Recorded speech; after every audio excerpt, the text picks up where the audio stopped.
to begin the Board of County Commissioners zoning hearing for January 25th, 2024. And if I could have all the commissioners have their seat, we are ready to proceed. And if I could have Commissioner Baxter, you're going to do the prayer today. So why don't we go ahead and have the clerk read the roll call. Commissioner Barnett? Here. Commissioner Baxter? Here. Commissioner Bernard? Here. Commissioner Marino? Here. Vice Mayor Marino? Mayor Sachs? There. Here. Commissioner Woodward? Here. Thank you. Okay, if we could all stand for the prayer. Mayor, did we ever find the book? Oh, we have the books. Book helps. Pass the book. Thank you.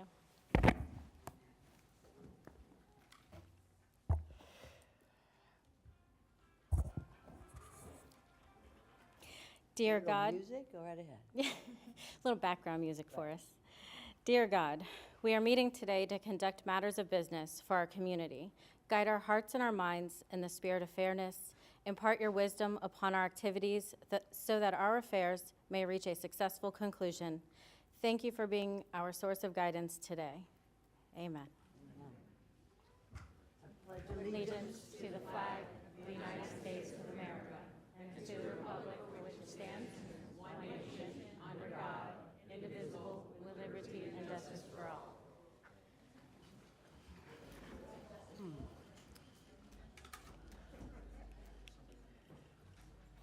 Okay, we are going to start. And we have notice. Yes, Very good. We have proof of publication. we do have proof of publication. Good. If I could have a motion to receive and file. And we have first by Commissioner Barnett, second by Commissioner Woodward. If we could have the attorney please swear in all those who will be testifying today. All those wishing to testify or speak on any of today's items, please rise and raise your right hand. Do you swear or affirm to tell the truth, the whole truth, and nothing but the truth? Thank you. Mayor Sachs? Yes. May I be recognized? Where are you? Yes. Can I please have the vote call for the proof of publication, please? You want us a roll call for the proof of publication? No, the vote called. The vote called was 6-0. Thank you. Very good. Thank you. Now I know where you are. Thank you. Okay, are there any amendments to the agenda that we do have? have amendments to our agenda, starting with the consent agenda, item number 3, ZB PDD DOA 2023-00955, which is John's PUD. We have an amendment to the staff report as it relates to Exhibit C1. We inadvertently added additional language to the headings. We're not modifying the conditions, just extra language was added to the staff report. On the amendment to Exhibit C2, we're striking out the all petition and compliance conditions. On page 2 of the add delete, we're amending Exhibit C3. There was a previous engineering condition that we are amending. The amended language is in the staff report. And item number 13, we are modifying to strike out language. Item 18, or condition 8, engineering 18, we are adding additional language. Moves to item number 4, W 2022-01656 Pine Trail Shopping Plaza. This relates to an amendment to the Type 2 waiver table, and the variance is to have it for the day before and a day of federal holiday, not the day after. And then page 3 of the add delete for the regular agenda. For commercial vehicles, there is an additional motion that is necessary, so there are actually 2 motions. And then we've added correspondence at the back from Palm Beach Country Estates. Is that it? And that will be it. Very good. Thank you. So at this point on the consent agenda, does anybody have a request to pull items? We're going to have a motion to, let me see, just 1 second. Mayor, make a motion to adopt the agenda as amended. Well, I have first, I'm going to request if anybody want to pull any items from the consent agenda, then we can agree to the consent agenda as amended. And No, this is just to, for the amendments and things. Okay, very good. And you've just made that motion. yes, And ma'am. do we have a second by the vice mayor? All those for, anybody opposed? See that it passes 6-0. Very good. Now, we're going to go on to the consent agenda. And are there any requests to pull items from the consent agenda? All right. At this point, I am going to pass my gavel to our vice mayor while I make a motion to pull one of the items from the consent agenda at this time. And that would be item 3, which is John's PUD, control 020-021-00073 at this time. So before we go into that, should we have the disclosures? You from- have moved the gavel to me, so I will take over from here. Oh, this is dangerous. All right, go right ahead. Actually, the question would be, we have a motion on the table to remove an item from consent. Do we have a second? Second, do we need to make a motion? I don't think we do. I don't think we need to have a motion to remove something. I think I've just removed it. I think we need to move on for the disclosure, and then We need can- to, don't we have to approve the agenda without that item? Mr. Attorney. Commissioner is entitled to pull an item if they wish to hear it. Okay, do we need a motion to approve the consent agenda with that item pulled? Yes. Yes, Right. okay. All right. Right. And then once we do that, we will take disclosures? No. Or before? Disclosures on items 1, 2, 4. and 4 prior to voting on those that remain on the consent. So we have a item taken off. We will do disclosures now. Thank you. 1, 2, and 4. Commissioner Barnett, any disclosures on the items that are on the consent agenda? Thank you, Vice Mayor. On item number 1, no disclosures. Item number 2, I have had verbal communications with Jack Rice, Aaron Taylor, Mark Davis. No I do have correspondence. It's been submitted to the clerk. No site visit. Item number 4, number 3. That will be later. Oh, okay. Then nothing on item 4. Thank you. Thank you. Commissioner Woodward. Thank you, Vice Mayor. I have no disclosures on items 1, 2, or 4. Thank you. Mayor Sachs. None. Commissioner Bernard. Thank you, Madam Vice Mayor. On item 1, 2, and 4, I have no disclosures. Thank you. Commissioner Baxter. Thank you, Madam Vice Mayor. I have no disclosures on 1, 2, or 4. And myself, I have no disclosures on 1, 2, or 4. Okay. Any discussion on pulling this item from consent?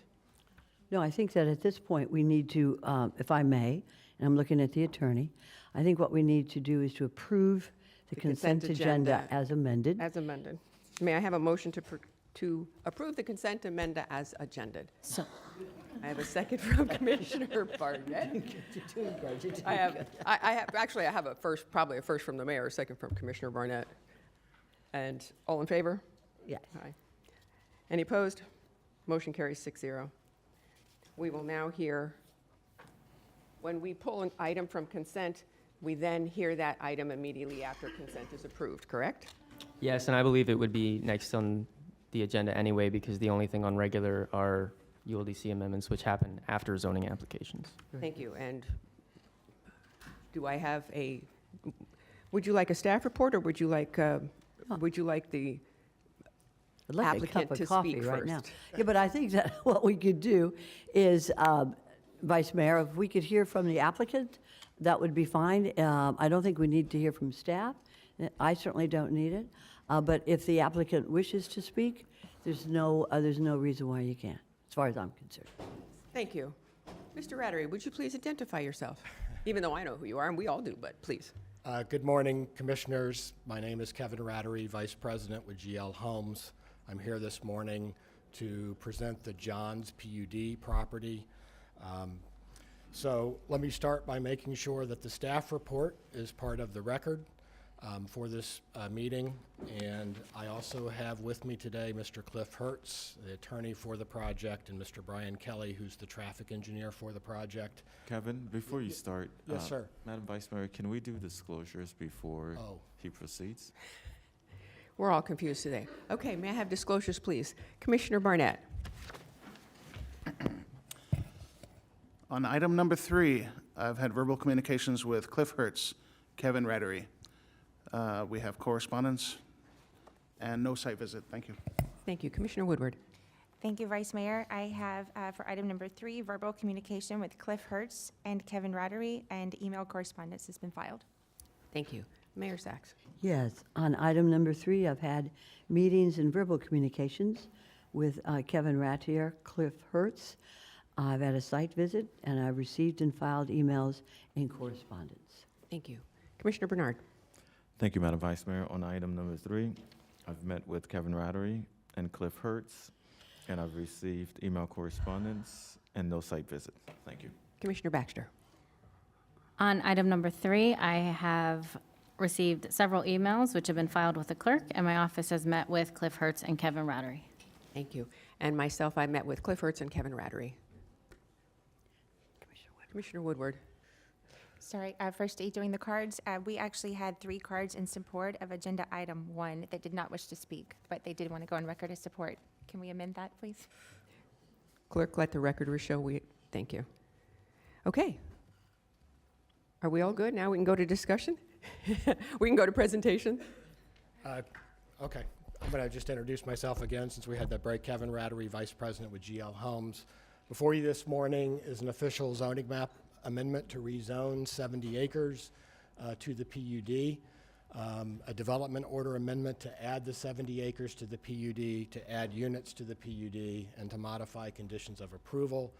The type 2 variance is listed, although that was approved by the Zoning Commission earlier this month, and the control name changed from Johns West to Johns PUD. Geographically, the property is located north of Glades Road on both the east and west side of Lyons Road. The orange-hued property on the west is known as Johns West.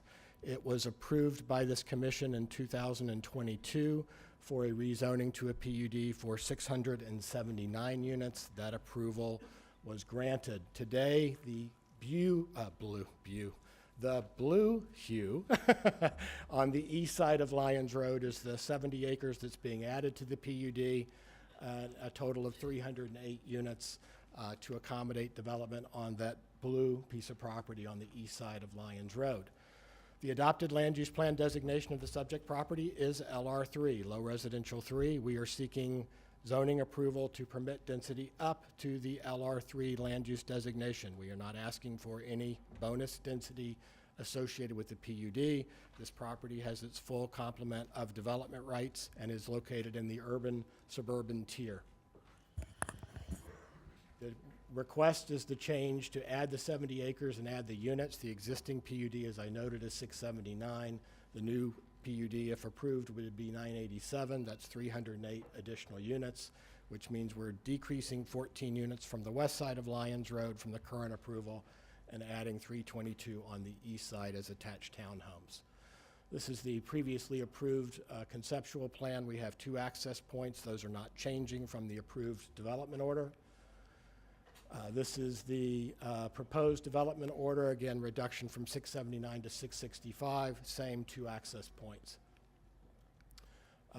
You're now seeing the incorporation of the east side of Lyons Road, which is the 322 townhomes, 2 points of ingress and egress. The southerlymost lines up with the existing traffic signal at Olympic Heights High School, and the northerly access would be a resident only. Both of those access points are full access. This is a close-up view of the 322-unit townhome project, again, with the turning movements associated with it. Sorry to change orientation on you here, but north would be to your right, and this just shows the access points from an aerial view. We have our typical buffers that we do with all of our communities. We have a panel concrete wall around the perimeter of the site, as well as landscaping on both sides of the wall. And then the various and sundry buffers to show that we are exceeding not only the buffer width requirement of the code as either a compatibility or an incompatibility, but also as well as the plant material, we're exceeding the required code plant material. The variance, although it was approved by the Zoning Commission, allowed for a larger wall around the perimeter where we abut Olympic Heights High School. Their football field is located right here. Their tennis courts and racquetball courts are located right here, and obviously we have the noise and lights associated with the high school operations, so the Zoning Commission voted unanimously to support that, as well as voted unanimously to support the petition that's before you today. And then I have my models. I'm going to stop there. I want to leave room for a rebuttal, please, if necessary, and I'll just stop there now that you have an understanding of the project. Thank you.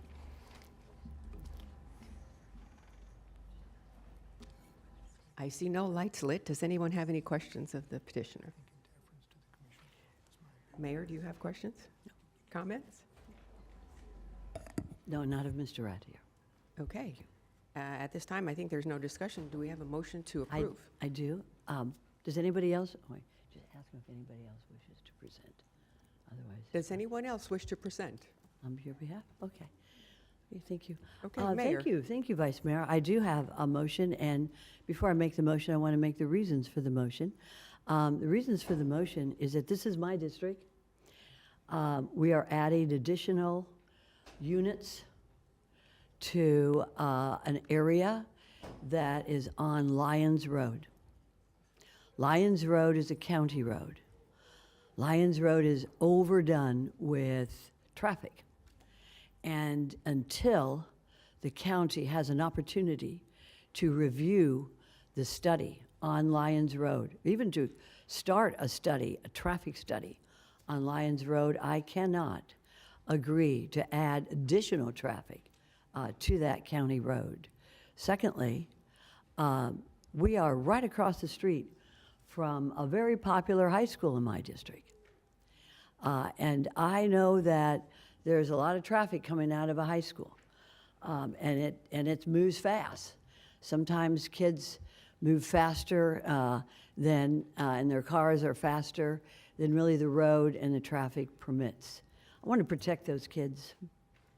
So I cannot agree to put additional units right next to and across the street from a very popular high school in West Boca Raton. Furthermore, this planned unit is contiguous to and right next to some of the largest senior communities in our county. That is Century Village, Boca, as well as Whisper Walk and other communities there. So at this time, cannot approve to have additional units placed in an area that would adversely affect other folks. They were there first. That doesn't mean that at some point in the future that I would not approve this. But at this time, for those reasons, I move to deny the zoning application for John's PUD controls 2021-00073. We have a motion to deny. Do we have a second? I think we have the attorney. I can wait to see if there's a second first. Okay. Commissioner Baxter?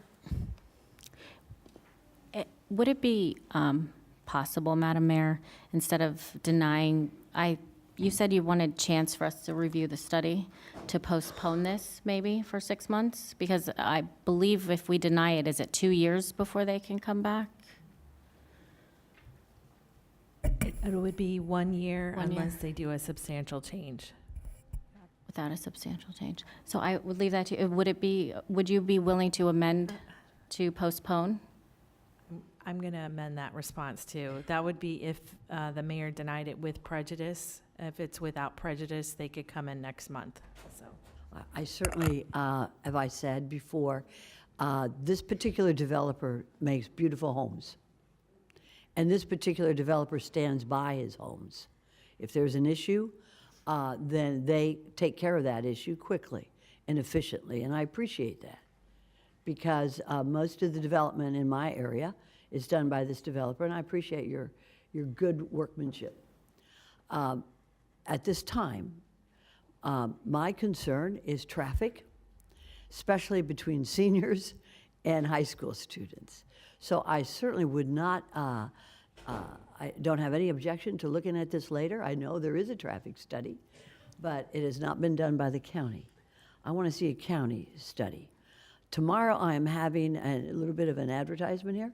I'm having a community put together of people who are upset about Lyons Road. So I can't, we have to pause before we develop more units and put more traffic on a county road like Lyons Road. So that is a very good suggestion, Commissioner Baxter, and I would move that this be done without prejudice. And if I could get a county-done study, and if I can be sure that everything is okay with the traffic in that area for our high school kids and for our seniors, I have no objection. They do a good development, and I have no objection to having them proceed with that development this time. Thank you. Good suggestion. So let that record reflect that. Then I'll without second. prejudice. So we have a motion by the mayor. We have a second by Commissioner Baxter. The motion has been amended to Without prejudice. to deny it without deny prejudice. without prejudice, which means that they can be returned at any point in time in the future. And before taking a vote, because now we need discussion, and if there's any rebuttal from the petitioner, it would be No, done no. now and also by staff. Let me just have the attorney. Okay. Sir? For clarity of the record, because staff is recommending approval, when you're approving a quasi-judicial item, there are certain standards of approval which have to be satisfied. So if you're proposing denial, I think to make the record very clear, is there a way for staff either to read the standards or put them on the screen so that perhaps the mayor can identify the specific standards she feels there's evidence to support not being satisfied?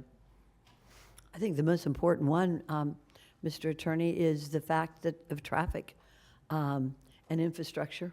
So if we can go Is that through the standards and you can identify which standard you believe that would. I know that's one of the standards. We don't need to put them up on the board unless it's absolutely legally necessary. But I'll state for the record, it is the infrastructure that I am not satisfied with to approve this at this time. Cliff Hertz for the record. Just Hold on one second. Sorry. I still believe, for the benefit of the rest of this board, that we should have the conditions read and how they've been satisfied. And we'll talk about infrastructure and roadway also with that. I, as a board member, would like to hear the conditions and what has been satisfied and what hasn't. Okay, so you're looking at for an official zoning map amendment to a planned development district, as well as a development order amendment. So we have two requests that are before the board. One is to rezone the 70.35 acres, and the other to amend the master plan to make it one whole development of 329.87 acres. They have the same standards for review. So the first standard that we analyze is called consistency with the plan.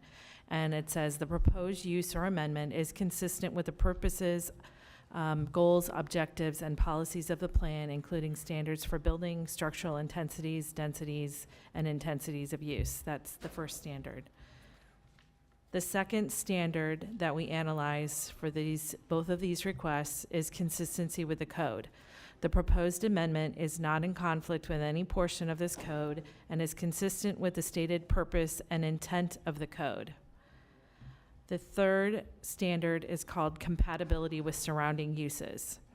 The proposed use or amendment is compatible and generally consistent with the uses and character of land surrounding and in the vicinity of the land proposed for development. D, the fourth one, design minimizes adverse impacts. The design of the proposed use minimizes adverse effects, including visual impact and intensity of the proposed use on adjacent lands. The fifth one, design minimizes environmental impact. The proposed use and design minimizes environmental impacts, including but not limited to water, air, stormwater management, wildlife, vegetation, wetlands, natural functioning of the environment. The sixth one is called development pattern. The proposed use or amendment will result in a logical, orderly, and timely development pattern. G, adequate public facilities. The proposed amendment complies with Article 2F concurrency. So these standards relate to the provision of traffic, drainage, schools, water utilities, fire protection, parks and recreation. And then the last standard is changed conditions and circumstances. There are demonstrated changed site conditions or circumstances provided by the applicant's justification statement that necessitate an amendment. So of course, in staff report, we have stated that they meet all of those 7 criteria. So it appears, but the mayor can correct me, that she has concerns on traffic, which would be adequate public facilities, and maybe development pattern, but I don't want to put words in her mouth, so. Okay. Commissioner Bernard, do you have questions? I don't have any questions, but I'd like to make a substitute motion, which is to adopt the resolution approving item 3A and 3B, subject to the amendments that were adopted based on the agenda. I believe that the applicant has met all of the conditions for approval, and so that's my motion. So we have a substitute motion. Do I have a second for that motion? I have a second from Commissioner Woodward. Thank you. So the motion on the floor is as written by the staff. Do I have any further comments? I have a further comment. Just because we can doesn't mean we should. It meets some of those requirements under the law, but that's why you have county commissioners elected by the people in various districts. The people in my district are fed up with traffic and with Lyons Road not being sufficiently enlarged or modified, or ready for hundreds of more units. There's also, again, the safety of the people in that area. So yes, they may check off a couple of boxes, but just because you can doesn't mean we should. And I'm looking out for the safety of the people in my district, as well as for the safety of anybody in this district, in this county, in this state, who travels Lyons Road. They can wait, this development can wait until I would like direct staff to conduct a traffic study by the county to look at those issues on that road, right across the street from a high school, next to some of the largest senior communities in our district, in our county.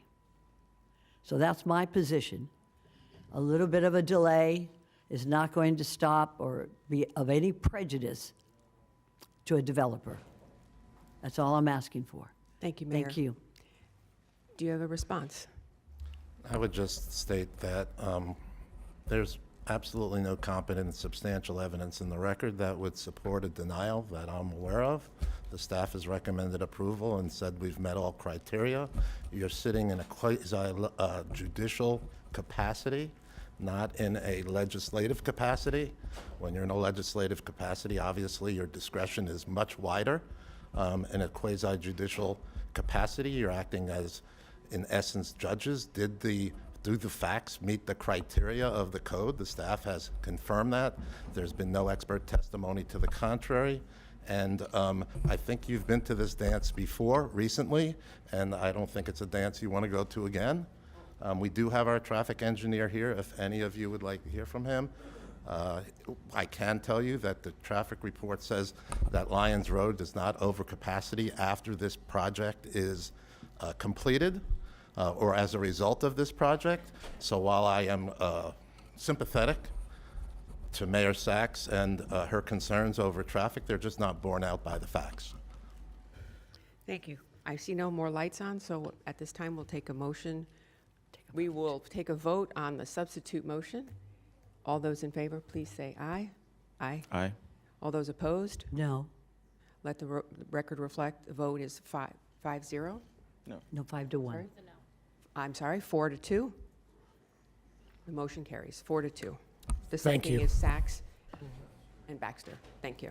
And at this time, I'll pass the gavel back to the mayor. Very good. Okay, moving right along. We are done with the consent agenda. And we are moving on to the regular agenda. And those of you who are following, that is on page 4. Are there, let me see, we have ULGC revisions. Is this something that we need to discuss? So we're going to move on to 5. For the, number 5? Yes, before we do that. Let's go into the regular agenda on 5, Land Development Regulation Commission, the ULGC, first reading and adoption. And I do have some, how many cards do we have? 1 on number 5. Okay, 1 on number 5. Before we go into the motion to adopt, let's go ahead and have the card read. You can go straight to public comment, or if you'd like staff to do a presentation, they can do that. Do we need I don't think we need presentation by staff, do we, commissioners? Very good, so let's go right on to public comment. Go right ahead. Could Alex Larson please come forward? I like the sign. Please speak into the microphone. We need direction. I am so sad that you're doing this. I don't think it should be done. I don't, commissioners. LDRAB, at least there were people that might have some background on building and development. Some of the board members of LDRAB, they knew about the environment, they knew about building, because some of the boards are just county appointees. No offense to anyone, but they're just appointed, and it might be a buddy that they want to be on a board. And LDRAB has been around for a long time. And this LRAC, I read the backup, and it's like, well, this is to make it easier for the staff so they don't have to do another meeting. No. With the stuff that's going on, because what's really funny about these guys that come up here about all this development, which we have 23,000 units of development in an unincorporated county that aren't built yet. They're on the record, but they're not built. They'll go in for another 3-year extension, and they won't build for a couple of years. People don't know how the system works, and that's our own fault. I'm not blaming anybody, I promise. But we should be more civically minded, and they might know what's going on. Like Lyons Road was an abomination. It was done many moons ago. Roads were taken off the county thoroughfare maps because somebody said take it off. And 441 is a disaster. Lyons was supposed to take up the slack. Sandsbury's supposed to take up the slack. All these roads are supposed to take up the slack. They're supposed to move over and go over here. We don't have that. We don't have it anymore. And LDRAB should exist because they're landscape architects. That's what their degree is in. That means they know how to plant a tree, not a house. Whenever you talk to the developers, madmen that come up here, they're landscape developers. I could say I'm a landscape developer. I was studying it with my husband for 44 years. So guess what? But I would never say I know where these 250 units of development belong because I know about a tree. I don't know about units of development. And we got some really serious issues coming before us, commissioners. And guess what? It's not working. It's not working. It's not working. And it's been not working for quite a while. And I don't even know what happened during COVID. God help us all, you know what I mean? And I don't like any of it, and it's my personal opinion, but I get a lot of phone calls. God help me, I got here today because of a lot of phone calls. And they said, well, at least go down and talk out. And they didn't know about LDRAB. They only knew about the trucks. So LDRAB, I wish you'd take a step back and rethink this about who the qualified individuals are making the plans for this county. And you are the only body. You're the 7 guys to say yes or no. So I hope you know, you got 23,000 units of development. They're not built. They're out there, but they're not built. So please take that into consideration because you need people giving you excellent advice. Excellent advice. Not good or mediocre, good. Really good advice. And thank you for at least talking about it, Lyons Road. I appreciate that. Thank you. Thank you very much. Okay, there are no other cards submitted. So, and I believe staff is recommending approval of this for the first reading. Is that correct? Very good. I think we're ready to go into a motion by the county. Do I hear a motion to adopt an ordinance approving item number 5? I see it from Commissioner Barnett, and I see a second by my vice mayor. All those for, anybody opposed? See that it passes 6-0. Very good. All right. Thank you very much for that. We're going to move on to the top of page 5, number 6, commercial vehicles in residential zoning. And this is our first reading. So I think, Commissioner Woodward. Thank you, Mayor. Since we're starting this agenda item, can we make sure that all the cards are submitted at this point and we take no more? It's a very good point. The commissioner to my left has been accepting cards, and at this point, we are starting the discussion on this issue. So I would imagine that all cards are submitted. Very good. That's closed. I think we might have 1 or 2, right, Commissioner? We have 42 cards. I appreciate everybody's interest. It looks like we have 42. It's okay, bring it in, it's all right. It's all right. Everybody will be given 3 minutes. The vice mayor to my right is the timekeeper, and you may not know it, but she's pretty stern. Yes, she is. So when the button goes off, you hear the little buzzer, thank you very much. The next speaker will have their 3 minutes. And we will move rather quickly, efficiently, and respectfully, of course. Of course, respectfully, always. So at this point, before we go into staff presentation, we have a staff presentation at this? Of course we do. Vice Mayor, would you like to say something? I would, Mayor. Since this is the umpteenth time that we've heard that, and the last time we heard this, everyone was given 2 minutes to speak, and we do have a multitude of cards, I would believe that 2 minutes would be plenty. I, as the mayor, am saying 3 minutes. People come here, they drive here, they have to pay for parking, they get through the traffic. But now, if you don't want to use all the 3 minutes, we could probably bank it for next time. So we're going to move quickly and efficiently, but you all get 3 minutes. And I appreciate you coming here at this public forum. At this time, we're going to proceed and start with the staff report. Go right ahead. Thank you, Lisa Mera, the zoning director. This is a county-initiated amendment to the Unified Land Development Code for commercial vehicles and residential zoning. This slide shows the summary. We've been before you on multiple occasions over the past couple years. And what is on the agenda today is the first reading to adopt an ordinance to make changes to the code. If approved, we would come back next month in February for second reading.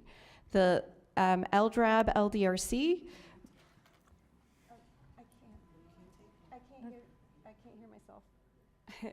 The LDRAB LDRC recommended denial this month at the January 16th meeting, and however, they did find it consistent with the comprehensive plan. As you recall, this item is about commercial vehicle parking in agricultural residential zoning. Here are some examples of some photos. The proposed ULGC revisions have been divided into segments, and that's to address the various issues that we've talked with the board. First of all, we're proposing to revise the commercial vehicle definition in Article 1 and to use the gross vehicle weight rating classifications as part of those definitions. We're proposing to revise the home occupation language in Article 4, and that will reflect the latest home-based business statute language and actually rename home occupation to home-based business. Now, this will retain the cap of one business-related vehicle up to 12,500 pounds on all residential parcels except agricultural residential with the rural service area. And that will be proposed to be increased up to 16,000 pounds to allow smaller box trucks, landscape trucks, and small bucket trucks. We're also proposing to reorganize residential parking in Article 6 for clarity. We're proposing for Articles 7 and 5 to increase hedges and fences in the rural service area agricultural residential zoning up from 4 feet to 6 feet for hedges in the front, from 8 feet to 10 feet for hedges in the sides and rear, and to allow rail fencing in the front up to 6 feet. Currently, the fencing is capped at 4 feet, which doesn't allow the containment for livestock. For the agricultural residential zoning rural service area, and this is everywhere in the ex-urban tier and the rural tiers, we're proposing to allow commercial vehicles with a home-based business to have up to 16,000 pounds, as previously stated. Now, one of the most talked about items on this agenda is the exemption for home-based businesses in the acreage neighborhood plan. And this was presented last time in November to the board. And some of the items in the packet today are the same as what we presented in November. Some are changed as shown in purple. So we are proposing to allow 2 commercial vehicles over 16,000 pounds, and that would be up to around 80,000 pounds. The hours are proposed to be limited from 6 a.m. to 8 p.m. This is only for a home-based business, a home trucking or home excavating or some kind of commercial operation operating out of the home. Now, we're proposing for a special permit, which is staff approval for properties that were leased or owned prior to August 30th, 2023. And I want to point out that this is expanded to include all properties owned prior to this date, not just those that have the vehicles registered on the addresses. And this is because only 17 of the 56 code violation cases, 57 code violation cases, actually met the requirement that we talked about last time, that they're registered on the property. I'll talk about that a bit later. And this packet before you incorporates the direction on the 29th of November to not require any type 2 waiver for properties that don't meet commercial roadway requirements, to not require a turning movement analysis, however, will require a 20-foot wide driveway width. And for those property owners that don't own or lease the property prior to August 30th, we're proposing a Class A approval that would come before you for approval on a case-by-case basis, like limited pet boarding. So these are some slides that we show a lot. These are the vehicles that are already allowed on everybody's property. These are mostly personal vehicles. This slide, you are getting into the business-related vehicles or commercial vehicles. Class 3 is 10,000 to 14,000 pounds. Our 12,500 cap falls right in the middle of that right now. So for the ARRSA, we're proposing up to 16,000 pounds. We'll incorporate the larger trucks. And again, this isn't for personal vehicles. These are for vehicles that are operated with a business. And these are the larger trucks over 16,000 pounds that would be allowed in the acreage area only if the exception goes forward. And of course, the semi-trucks and trailers with it that could haul a gross vehicle weight rating can also be quite large in the gross vehicle weight rating. Again, this is for most of the changes today are related to the ARRSA, which is the rural tier in red outline and the ex-urban in blue outline. Something to point out is this area of the county does not allow industrial development. It doesn't allow the new commerce designation. There's very limited opportunities for non-residential development, and that's basically in the acreage area, the blue outline, the larger blue outline. The only non-residential future land use designation allowed would be commercial low. This slide shows some of the photos of that area, and it shows what the commercial low site looks like in the bottom right. This slide shows some of the acreages. Overall, there's 55,000 acres of ARRSA that would be affected by the 2 vehicles up to 16,000 pounds. This slide shows the acreage area. This area has a neighborhood plan, and that was done in the mid-90s. And there's about 15,800 parcels on around 21,000 acres with an average lot size of about 1.25 acres to about 2.5 acres. So this is the slide, as I talked about, that we presented in August of last year when we had asked the Florida Highway Safety and Motor Vehicle Department to give us the amount of commercial vehicles by weight rating by zip code. And this was the slide that we presented in August and in November. However, when we actually got the data on a parcel-by-parcel basis and a vehicle-by-vehicle basis, it was higher than what we had anticipated. We had anticipated on all these zip codes it was 179. However, when we did get the data to examine just for the acreage area, their data indicates that on properties in that blue outline on this slide, there's 484 registered vehicles greater than 16,000 pounds. Now, we don't know, and I can't tell you if these are agricultural vehicles, and I also can't tell you if these vehicles are actually stored on these properties. These are just how folks have registered them with their business. A lot of folks store their vehicles off-site at different locations. So, but that is the data and the updated data from the Florida Highway Administration. So this slide here with the dots we've used on several occasions. These are all the code violations, around 100 over the past 5 years, or that might be 200. No, it's around 200 over the past 5 years.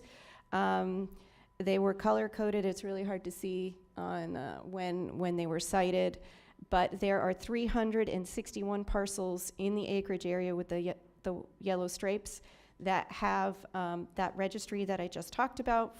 And then there's an additional 156 properties that had code violations over the past 7 years that are not in that data. So we're looking at 517 parcels where they're, and again, I couldn't write this for the property owners that had the vehicles registered at their locations because only 17 of the 56 active code violations have vehicles registered at their property. They don't have their vehicle registered elsewhere.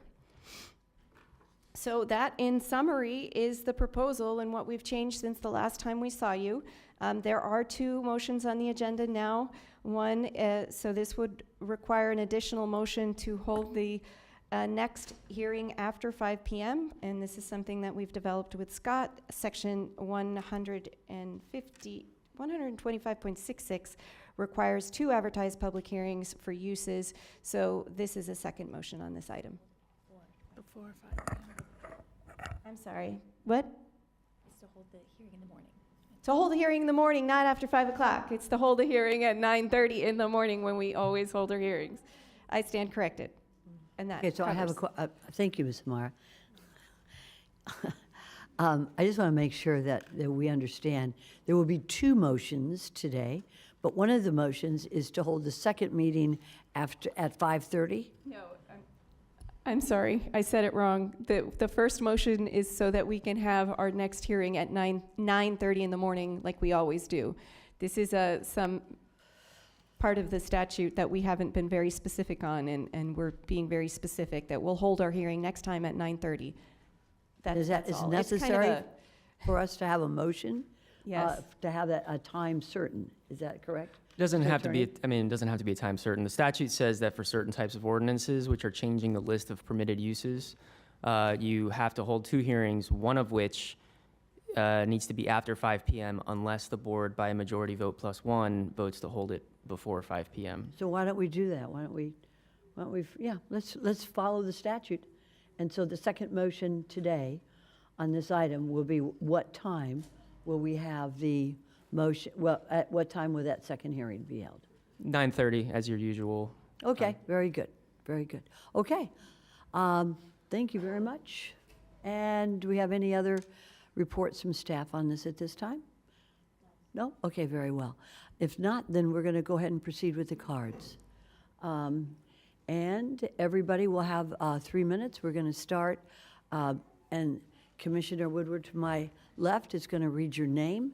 When you hear your name, why don't you come on up to the podium and be prepared, because Vice Mayor Marino will start the clock as soon as I say welcome.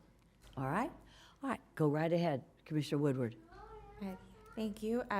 First, we'll be speaking Burgess Hanson, followed by Neil Hendricks.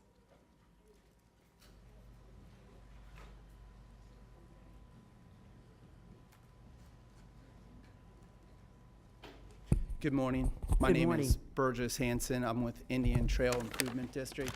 And again, last time we were here, we were allowed to make a brief presentation through the mayor. I would like to request Sure, go that. right ahead, sir. Yeah, thank you. I have Mr. Jay Foy, who's our district engineer with me, as well as Bernard Lebedecker. All right. So just quickly, I know you already listened to a lot of this last time, so I'll be very quick. You know a lot about Indian Trail, so I'll just skip over this, but we are a special improvement district in the western portion of the Metroplex and in the urban tier of Palm Beach County. Our budget is $22 million, including debt, and that's an essential number that will come into play later in this presentation.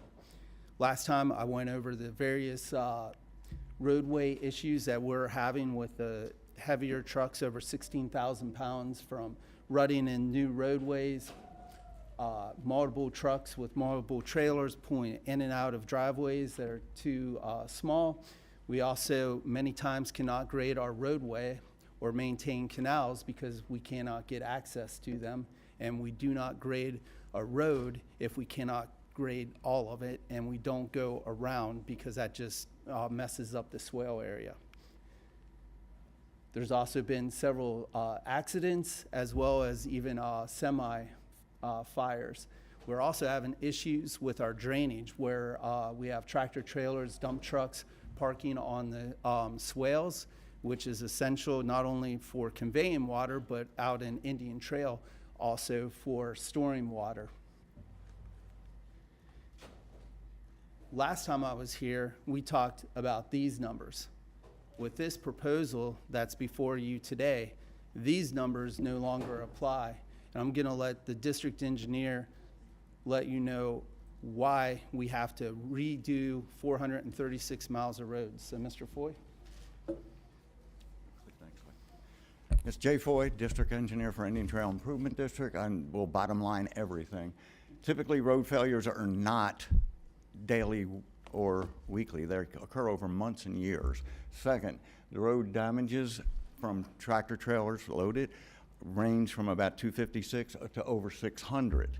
If you use those numbers, tractor trailers versus passenger cars, at 15,000 lots, you get typical trips or 150,000 trips per day out of Indian Trail Improvement District for passenger cars. The effect of 300 times more from a tractor trailer gives you 100. Do we get more time because we're a presentation? Go right ahead and finish up, Thank sir. you. Thank you. We have 18 million trips, equivalent trips. That's 120 times the damage from passenger cars.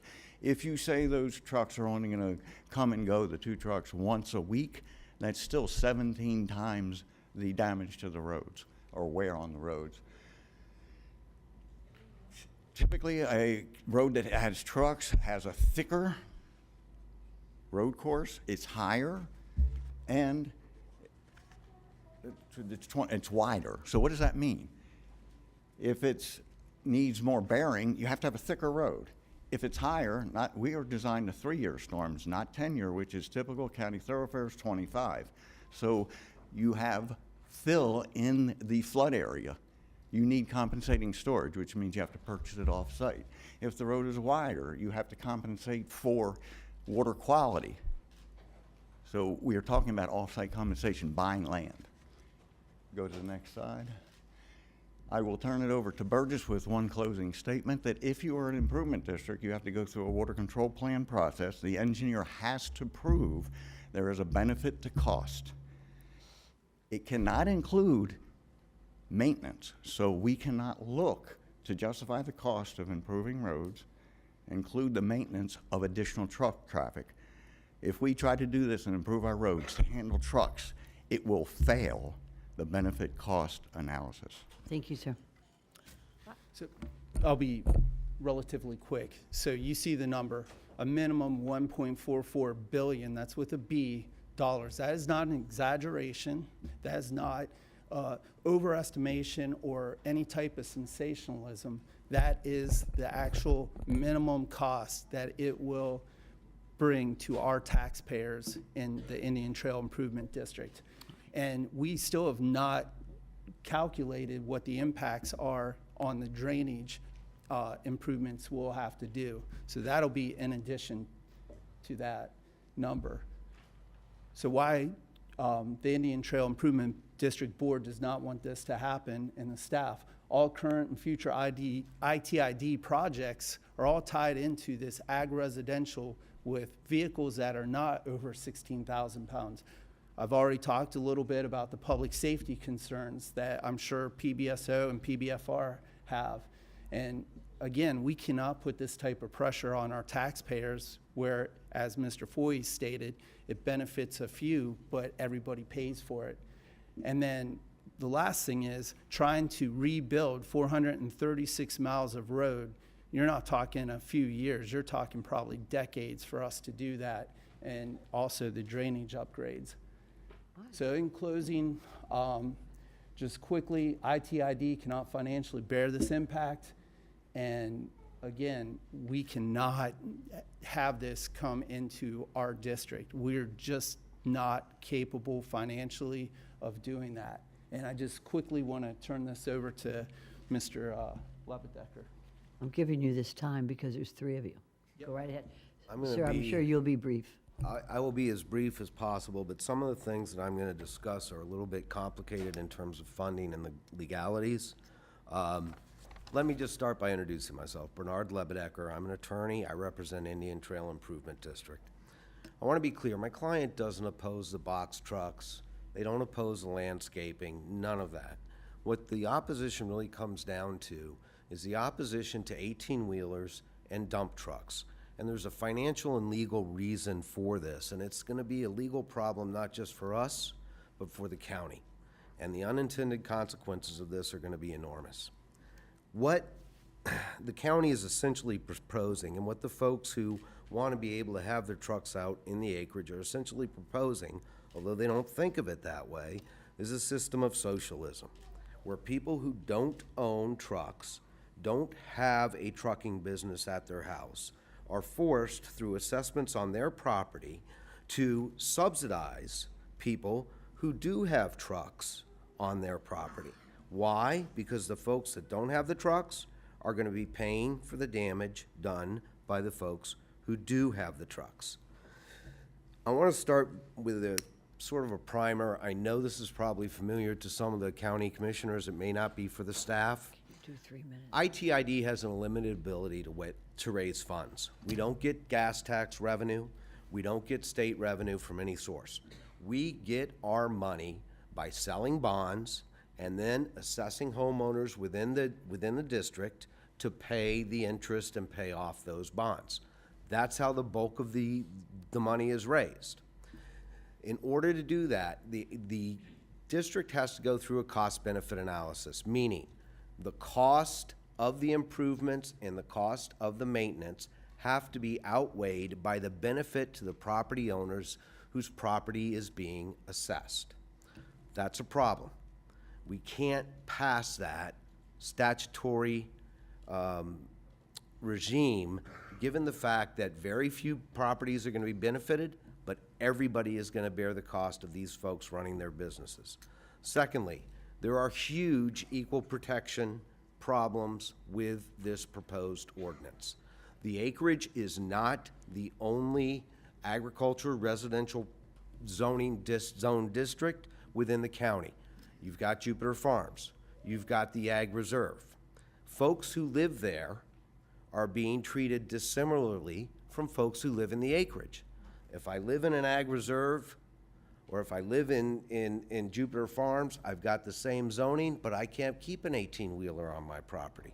Somebody is going to do one of two things: bring a lawsuit to force the county to allow trucks, dump trucks, 18-wheelers in the Ag Reserve, in Jupiter Farms, and everywhere else where you have agricultural residential, or the folks in the acreage who are stuck paying for this are going to sue the county, and to be quite blunt, my client's going to sue the county. The third problem you're going to have is with spot zoning and reverse spot zoning. What the ordinance proposes is a series of, I will say, very easy approvals, particularly for folks who own their property prior to August of 2023. It's basically a permit Sir, application. I'd like for you to begin to close it up now, please. I am. This is my last point. Good. Those folks who get those permits and are able to keep trucks are going to have a different quality of land use and folks who can't, who are also in the same location under the same zoning designation. They are going to sue my client, and they are going to sue the county. We agree that there's a need for facilities for these folks to park their trucks, but you can't do it this way by forcing people who don't own these trucks to pay for the people who do. Thank you so much. Appreciate it. Okay. As you can see, our technology of course, is a little bit of a concern. So we're going to use our phone by Vice Mayor Marino and the second card. And then we're going to, if you could please read the next speaker. Neil Hendricks, followed by Mary McNicholas, followed by Jeff Coons and Elizabeth Acamando. Very good. For the record, Niels Heimrich, Senior Administrative Assistant to County Commissioner Greg Weiss, 301 North Hold on Olive. just 1 second. Commissioner Baxter, do you wish to speak? I Go would right like ahead. the attorneys to clarify something the gentleman had. Would you come back up here? Thank you. It was for our attorneys, not him. Oh, all right. Yeah. Sorry. Thank you. So he had referenced something to, if this was allowed in the acreage neighborhood plan, that an area similar could, I guess, then sue to be able to do that as well. So could you speak to that a little bit? Sure. What's before you today is a zoning ordinance under your police powers. It is a legislative decision. It is not a site-specific decision. First of all, when you're making your legislative decisions, such as zoning ordinances, it's subject to a highly deferential standard if challenged. The most important consideration when you're adopting an ordinance pursuant to your police powers is that it has to be in furtherance or rationally related to the health, safety, welfare, and morals of the public. So that's kind of the baseline standard that you're looking at with zoning ordinances, because again, this is not a quasi-judicial item that requires a higher threshold. There's other considerations as well when you're adopting your ordinance, such as consistency with the comprehensive plan.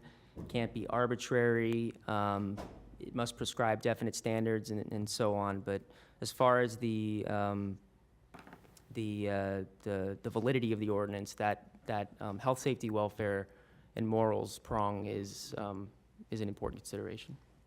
A follow-up, Mayor? Go ahead and just go So ahead and does continue. this, and has staff and attorneys reviewed this to make sure we've met those standards as far as that goes? Well, And is this a delineated area?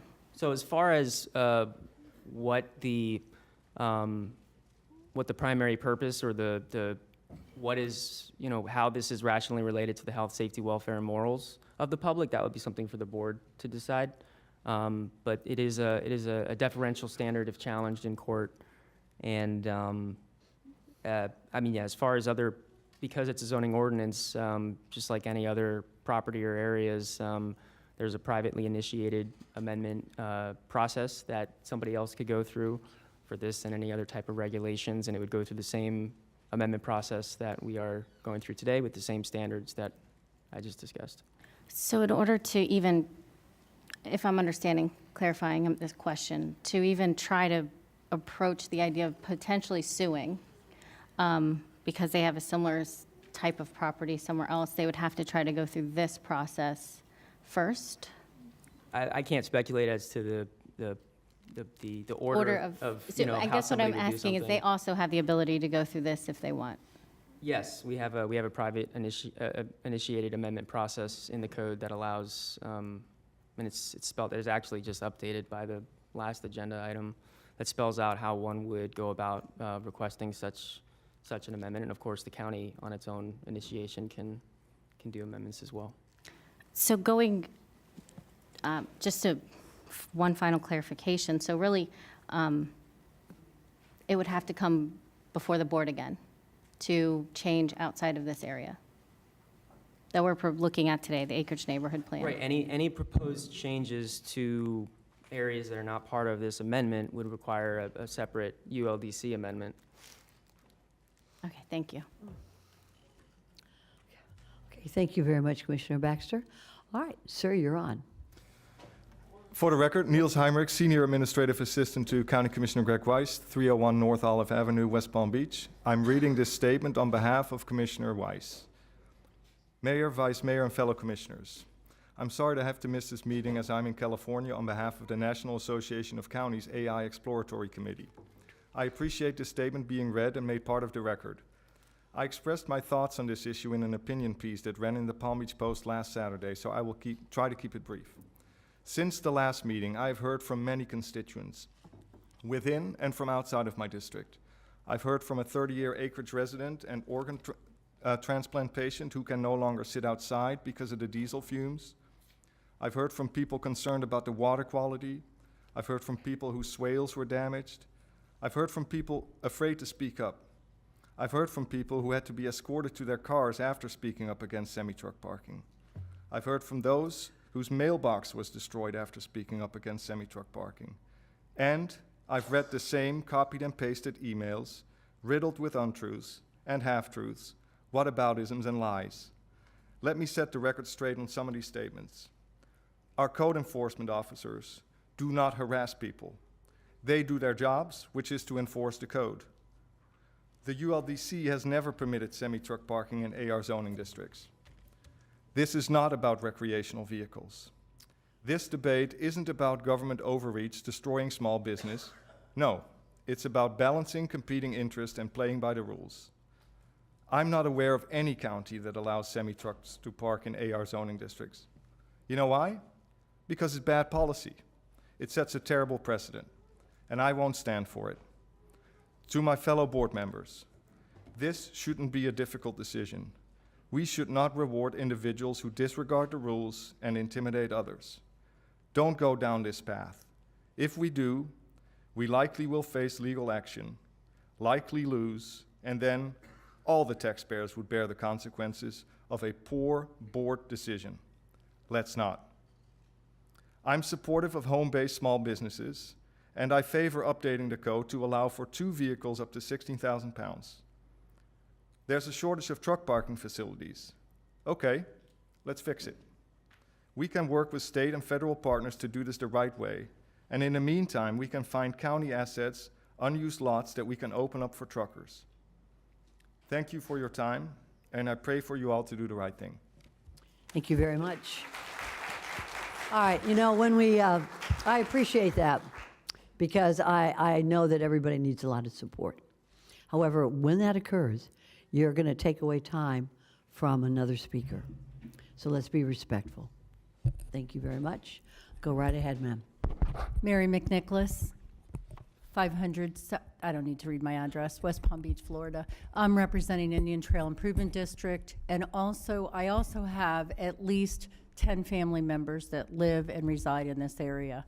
I will tell you that no one that I'm aware of bought property in this area whenever they bought it and wanted to live in an industrial parking lot. That is not what they moved to the acreage for. It is not sustainable in that area. It is impossible as far as enforcement. These rules, the reason that we're opposed to it, have to do with enforcement as well and quality of life.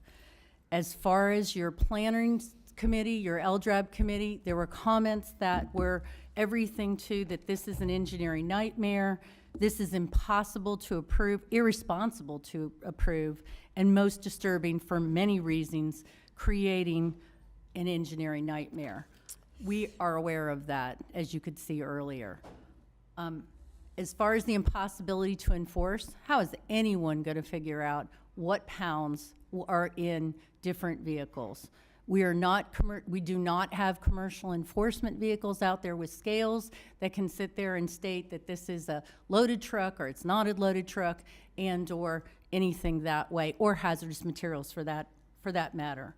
We do not need another delay on this. This is the 4th meeting that people have paid, have dedicated, have been here in order to visit and to speak to each one of you and to the staff. Specifically, we don't need a delay. There is no enforcement, and people do not need to be feared or intimidated to come to this meeting. I will say that I'm very proud of the people that requested everyone to wear white. They specifically chose to be here, even though some of them have had a lot of intimidation and fear. It doesn't need to be this way. I commit to you that personally, with any resources that I have, I commit to you as a board that I will specifically work on solutions to help some small business owners, because I specifically am a small business owner, and we need to be able to help some of our neighbors. I understand that. But no more bullying. There needs to be a decision, and it needs to be opposed today. Thank you. Thank you very much. All right, just go up. Okay, former Commissioner and Warren Newell, come on up. And while you're walking up, do we have some more cards? Jeff Koons, right. Yes, Wow, Jeff you're looking Koons. younger and younger all the time. I don't know. Hold on, just If one you could sec. please go ahead and line up at both podiums. I have Elizabeth Accomando next, Carolyn Abbey, Pia Scoran, and Bernard. Bernard? Okay. Oh, you already spoke. Thank you. I was looking for your card. Okay, very well. Go right ahead, Commissioner. Yes, my name is Jeff Koons.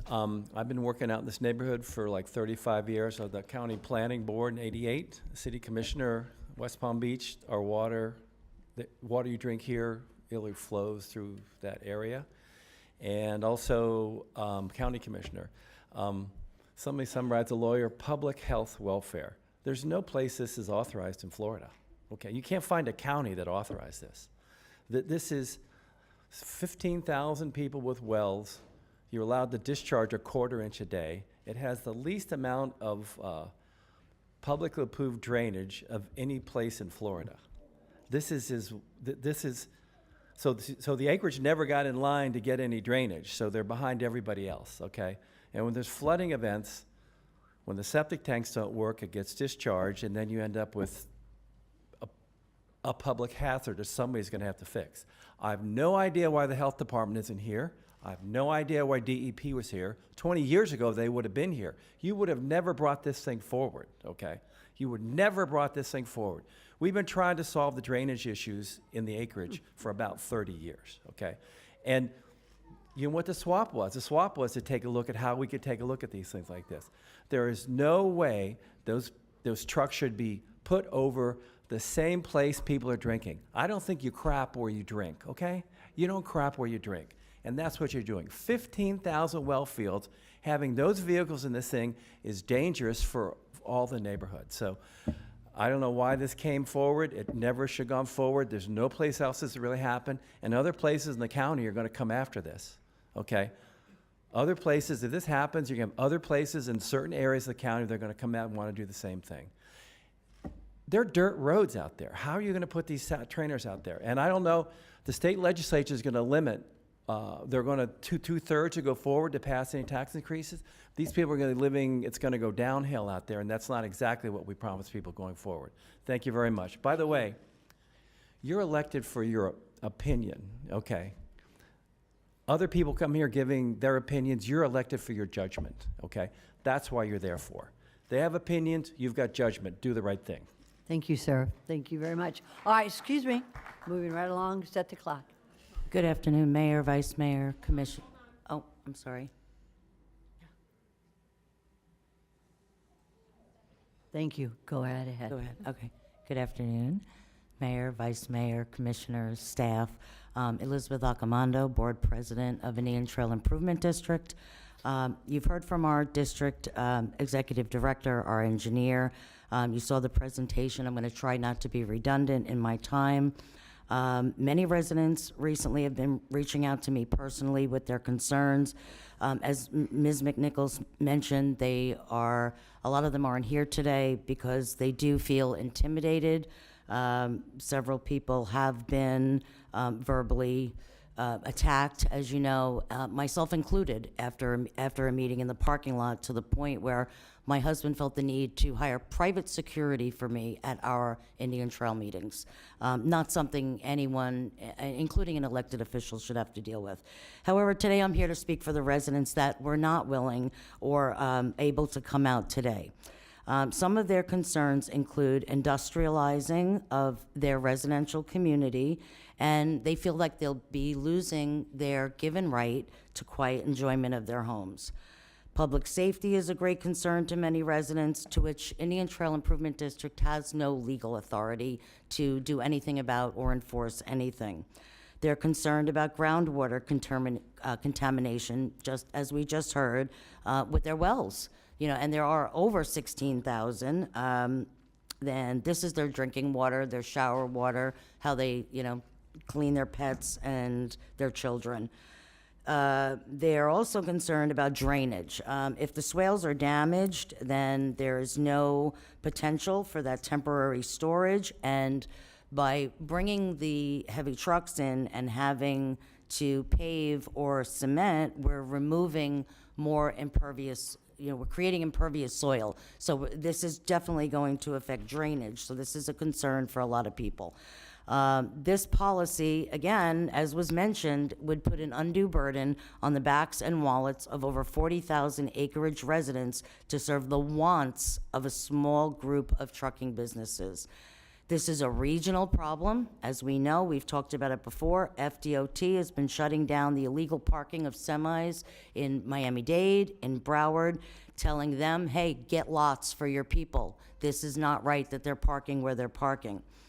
And in turn, the realtors who are looking to make sales are saying, hey, go to the acreage because it's allowed. And they're falsely telling them that. So it's not their fault that they came up here, right? They believed what they were doing was okay.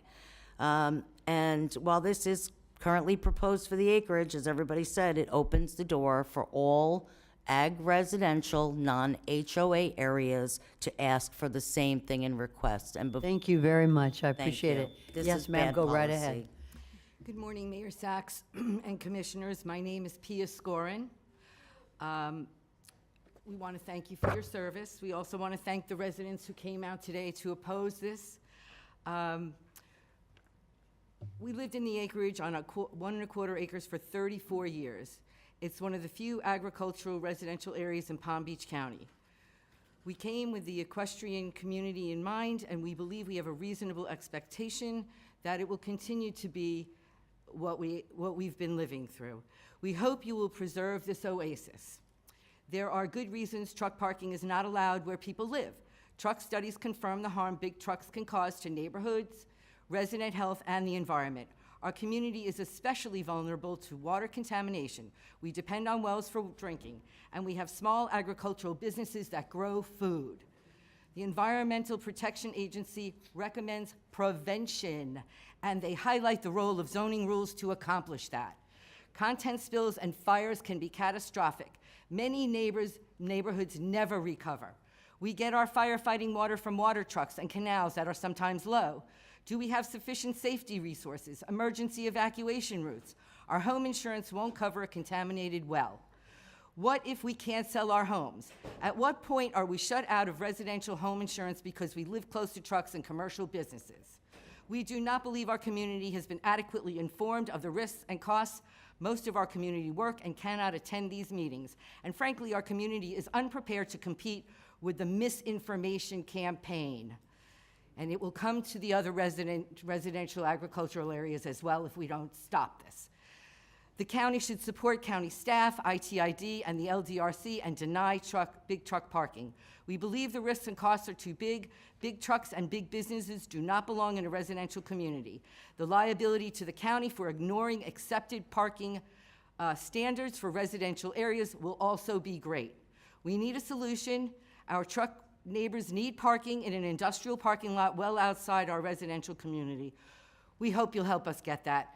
We need to resolve this right away because it's getting very dangerous for everybody. Please don't postpone. Thank you. Thank you. Thank you very much.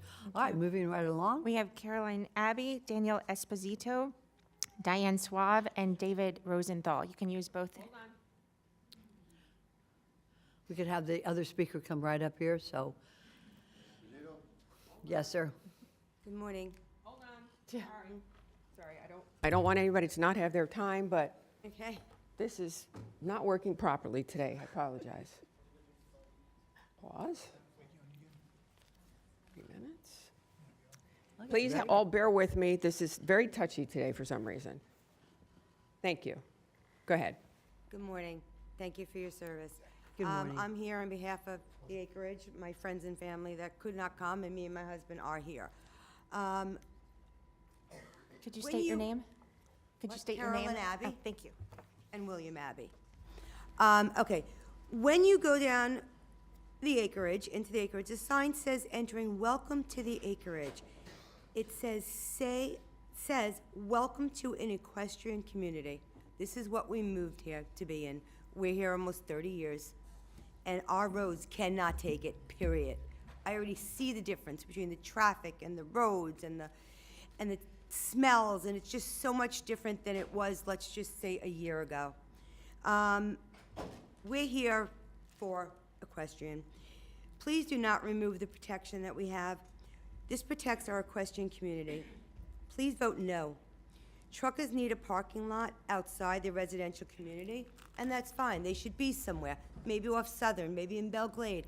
I don't care. It shouldn't be on our acreage. We moved here to be quiet and have animals and so forth. There's plenty of animals that roam the streets, and we don't need these big trucks. They're ruining our roads. It's just not right. And this also has to be resolved today as well, I agree. We can't keep on coming back. We all take off days from work. We're losing our pay. It's not fair. We come at night meetings, and you know what? She was talking about the bullying. Well, that's me. I'm the one that had to be escorted out 3 times because they were afraid, the police officers were afraid that somebody was going to attack me in the parking lot. Okay, and my girlfriend was funny. We're on the news the night before. That night, she gets a mailbox smished in. Why would anyone do that? Why would you truckers do that? That's unbelievable. Now it costs her hundreds of dollars to put a new mailbox on, and let's hope they don't get it again. And don't tell me it wasn't them, because... Ma'am, you will direct your comments to us. I'm sorry. That's okay. I'm sorry. I'm a little hyped up. And don't tell me it wasn't the truckers, because it was like 3 hours after an ad on TV with her address. So it was. And it was smashed, not just hit, run over, nothing, smashed up. So anyway, they're not, they're not acting like adults. We need to resolve this, and we need to resolve it today. Thank you. And I appreciate all you guys do. Thank you very much. Thank you. All right, next. Hold on. Hello, my name is Daniel Esposito. I live at 15554 Tangerine Boulevard, Loxahatchee, Florida. It's okay, we'll do it with the clock. Go ahead. Been in that house for 30 years. Never moved, never did anything. A lot of these people that are complaining, I've never seen them in Publix. I've never seen them anywhere out there. But saying that, I think our issue is going over trucks that people own that make a living to pay their taxes and make everybody happy. The biggest problem we have is we have 250 trucks that come out of the western communities, Belglade, Pahokee, all of that, Sand Pits, going to the port, Riviera Beach. They're coming through our neighborhood. Yes, do we have road damage because of that? Because they're doing 24 hours a day. So yes, there's gonna be road damage from that. Secondly, Indian Trail does not nowhere near do the job that they should be doing. 2, I agree, anybody who parks in swells with trucks or blocking roads should not be allowed to do that. There should be a ticket, a tow, something. I've been in business out there for 24 years, never had a complaint. One complaint from any of my neighbors. Never had code enforcement coming out, breaking my horns until recently, okay? But at the same time, I pay a lot of money in taxes.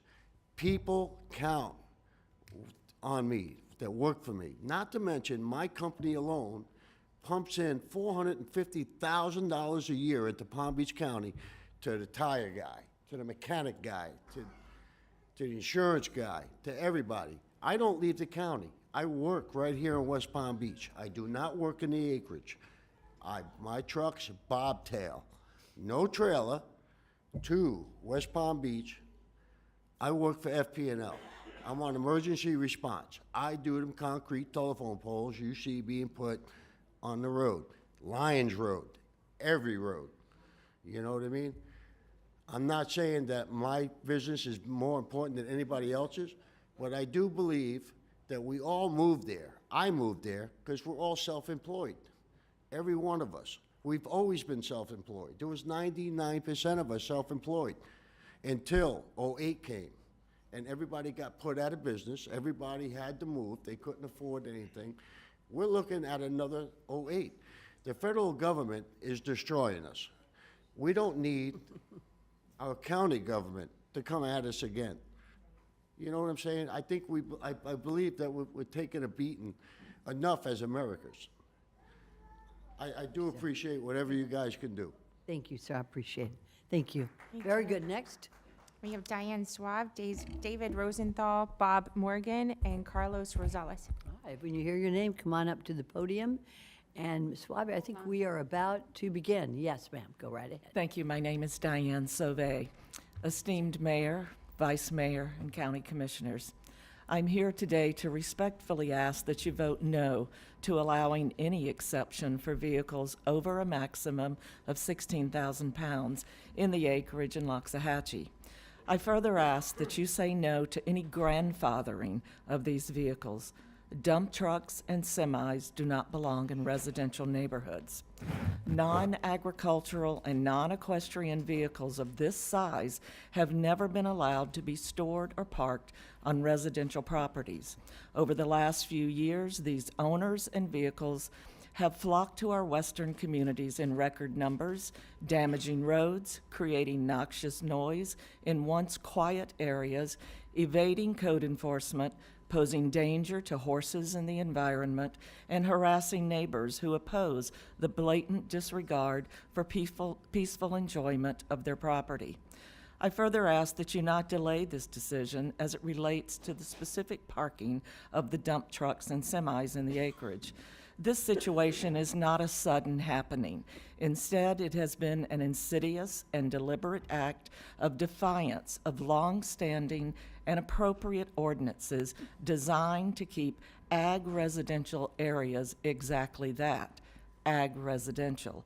By definition, that does not include parking dump trucks and semi-tractor trailers on these properties. Additionally, code enforcement has issued hundreds of violations over the last 5 years. This offers evidence of the blatant disregard for our laws and is not a logical reason to give violators an exemption or an award for bad behavior. Please vote no on this specific issue.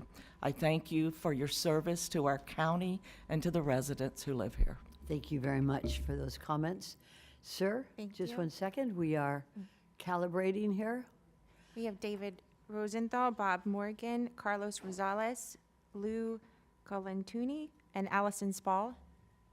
Sir, we're going to use our phone to do your 3 minutes. You go ahead. I'm going to take less. All right, very good. I like that. Go right ahead, sir. My name is David Rosenthal. I've been an architect for over 25 years, but I just moved to Palm Beach from Broward the past 2 years. So I'm a little new to this particular issue, which I am surprised that is even here as an issue. As an architect, it's shocking to me that this is even before you. This never should have been here. So I'm in opposition to this zone code change. The Land Development Regulation Commission denied this. I'm just reminding you that there's people bigger than us that are making suggestions on this, and they've denied it. At that same meeting, I had heard that the water district from around Jupiter Farms is opposed. You heard ITID is clearly opposed. Somehow it's gone this long and it's never been before the Acreage Landowners Association, which is shocking, but they're opposed. They've written you a letter of opposition. Basically, what I was going to read to you, I don't need to bother because it was in Mr. Weiss's opinion. So for me as an architect, my primary concern is health, safety, and welfare.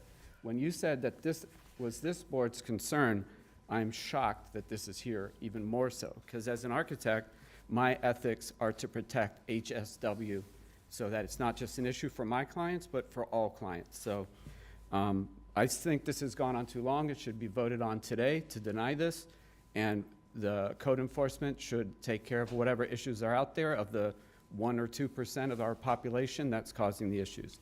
Thank you very much. Thank you, sir. Thank you very much. All right, sir, identify yourself. Good morning, Bob Morgan, President, Acreage Landowners Association. Very good, Bob. Hi, how you doing? Right. 13784 67th Street North in Loxahatchee. Good morning. I'd like to thank the mayor, vice mayor, the commissioners, the staff, LDRAB department for the hard work, the amount of time you've been putting in for this for, God, 4 or 5 years. The Acreage Landowners Association, or the ALA, as I will refer to it going forward due to time constraints, received the latest proposed changes on January 10th, 2024. I would like to go over a few items of concern for the staff and county commissioners to review. Per the proposal, the Acreage Neighborhood Plan, or the ANP, is proposed to be amended if this proposal passes. It is without the full participation of the ALA and therefore without our support. There are procedures for amending and updating the neighborhood plan, which includes the ALA hosting community meetings on the specific proposed change with the residents. This has not happened. We have not been able to adequately inform the community to discuss the impacts nor to obtain feedback from a diverse representation of our community. The Acreage Neighborhood Plan was set in place to protect the rural residential, agricultural, and equestrian properties we enjoy. Commercial properties are supposed to be limited to properties that are 10+ acres located on county roads. Industrial is not permitted anywhere within the Acreage Neighborhood Plan. We believe that every landowner should be notified of these proposed changes through an official county letter. I understand the county is only required to run a legal ad in the local newspaper, while any landowner or developer seeking changes is required to not only post signs on their property, but mail all residents within 1,000 feet. A change of this magnitude, I feel the county should have mailed each and every landowner affected by this proposal. The county also should have placed signs throughout the community. The newspaper has been the last choice of news for at least 5 years. Digital news, they would have to specifically seek it out. The ALA agrees with the proposed fence height changes to 6 feet in the front and 10 in the rear for equestrian and agricultural reasons. We support 2 commercial vehicles under 16,000 GVW. We are concerned our community will become a dumping ground for the county. If the county commission believes this is such a great idea, why is it being limited to only the Acreage Neighborhood Plan area? We believe there are 2 viable solutions for the county. One, as noted in the North Lake Corridor study, when the industrial land was removed from North Lake Boulevard west of the B line, if needed in the future. The county should look to the North County Airport location as a more appropriate location. If the county didn't think that this was needed or appropriate on North Lake Avenue or North Lake Boulevard, how can we now say it's appropriate in an agricultural residential community? The county should create truck parking areas in appropriate locations along major thoroughfare roads, such as Southern Boulevard, B-Line, and not in residential areas. If this is to move forward, county should conduct a traffic study on the proposal of allowing commercial vehicles, contractor storage yards, and heavy industrial on every single property. Very good. You have 2 seconds. Thank you very much. If you have any questions, please feel Perfect. free to reach out to me. Thank you, sir. Great day. All right, as we call the next number of cards, We have Carlos Rosales, Lou Colantuni, Allison Spall, and Sharon Waite. if we could have the other folks come on over to this podium. Gentlemen, are you going to use 1 3-minute segment? I will be translating for Mr. You're a Rosales. translator. Okay, very good. Un poquito más me va a tener Okay. algo. Se lleva doble tiempo lo que yo diga.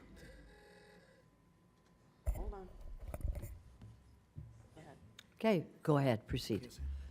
Buenos días. Good morning. Bueno, estoy aquí. Yo no soy camionero. Yo no tengo camión. I am not a truck driver, but I am here today, Ni pienso tenerlo. nor do I plan on owning a truck. Pero sí creo que hay un poco de discriminación con los camioneros. I think there is a bit of discrimination against the truck drivers Porque se le permite 12.500 libras. because you are currently allowing 12,500 pounds. Y aquí se está tratando de poner que sean 16.000 libras por 2 camiones. And we are currently trying to allow 2 trucks at 16,000 pounds. Veo que exponen que las carreteras las dañan los camiones que pesan 16.000 libras de los dueños. I understand that we are being told that the owner-operated vehicles that weigh 16,000 pounds are the ones causing the damages to the roads. Y creo que los que exponen eso carecen de lógica y de fundamento. I think the people that are saying this are lacking in fundamental logic. Porque las trocas que vienen llenas de combustible con 80,000 libras a abastecer los gas station, deben romper 4 veces más las carreteras que los camiones de ustedes. I think the tankers that come with 80,000 pounds between truck and fuel to fill up our local gas stations cause a lot more damage than the homeowner coming in empty at the end of the day and leaving empty in the morning. A eso se le suman las trocas del Publi, del ULGC, del Aurozón, de los Napa, etc. We have many commercial vehicles, for example, Publix, Winn-Dixie, etc., other big corporations that drive through our areas. También veo que exponen que las carreteras están débiles. Con el dinero de nosotros, los contribuyentes, no he visto que todavía haya una señalización que diga que esas carreteras no aguantan más de 12,000 libras. We hear people saying that our roads are weak, but until now I have not seen any study that verify that our roads cannot handle over 16,000 pounds in weight. Como mismo yo fui a entrar aquí a un parqueo que decía 6,8, así que es prohibido, después de 6,8 no puedo circular. Que pongan para todas las trocas, las del negocio, lo de ustedes, que pongan que está prohibido después de 12,500 libras, 16,000 libras, lo que aguanta una carretera. If this is the case, then the same as when I parked in the parking garage to come here this morning, there was a height requirement, said 6 foot 8 inch maximum. Then you should put signs required on every road in the acreage saying 16,000 pounds maximum, and no other vehicle over 16,000 pounds could drive through there. So it would be the same as the residents are required not to be able to do. Thank you very much, sir. I appreciate your input. Thank you. Okay, sir, you're recognized. Watch it, you'll lose time. Sir, you're recognized. Louis Colantoni, Palm Beach County business owner and operator for over 40 years. I'm a resident. I have 2 homes in the acreage, and I started out there in 1978. I started my business in the acreage as a small business owner.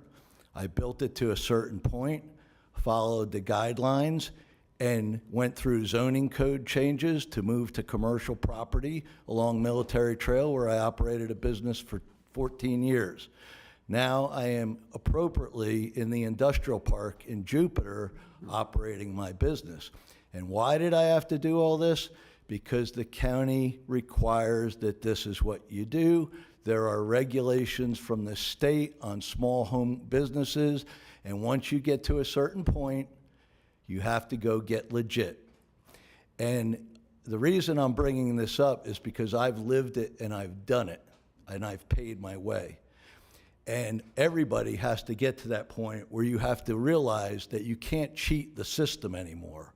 You have to become legitimate, you have to follow code, you have to follow zoning, and you have to move to commercial property. That's why we have commercial, correct? So, with that being said, I would just like to respectfully ask that this be resolved today and shot down. It is a half-baked plan that has many problems far and above anything being discussed here, including environmental catastrophes, being able to exit our areas, which is already challenged, and not even to mention the havoc on our roadways. This is actually not an attack or any degradation against truckers at all. This has nothing to do with truckers.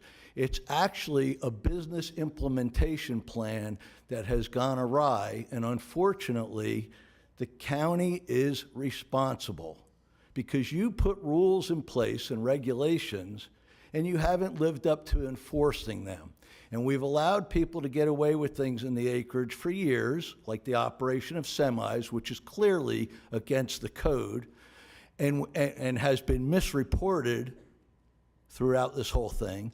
We've allowed this to happen without proper enforcement, and now all of a sudden, the thousands of residents that have put their trust in the code and regulations that protect their residences is going to have this ripped out from under them and put in harm's way. And for what reason? So that people can continue to be rewarded for operating illegal businesses. I thank you for what you've done in the past. I thank you for your responsibility for taking care of the public, and I hope this gets shot down. Thank you. Thank you very much, sir. Okay, ma'am, just 1 second. Just 1 second, please. Could you read off the next We number? have Sharon Waite, Michael Howard, Jorge Garcia, and Mary Ellen Doherty. All right, ma'am, did you want to speak again? Yes, What is a it? correction, you called Allison Spall. I just realized she marked she did not want to Yes. speak, but I'm going to read it into record at the end of it. Thank you So, very thank much. you. Thank you, Ms. Suave. Okay. All right, you are recognized. Good morning. I'm Sharon Waite, 15058 75th Lane North, Loxahatchee. And this has gotten to be such a convoluted issue. And the way I see it, two different ways. People have a right to make a living. If they don't have any issues with their neighbors, I do believe that there are limits. I do also believe that fairness and sorting this out needs to be done.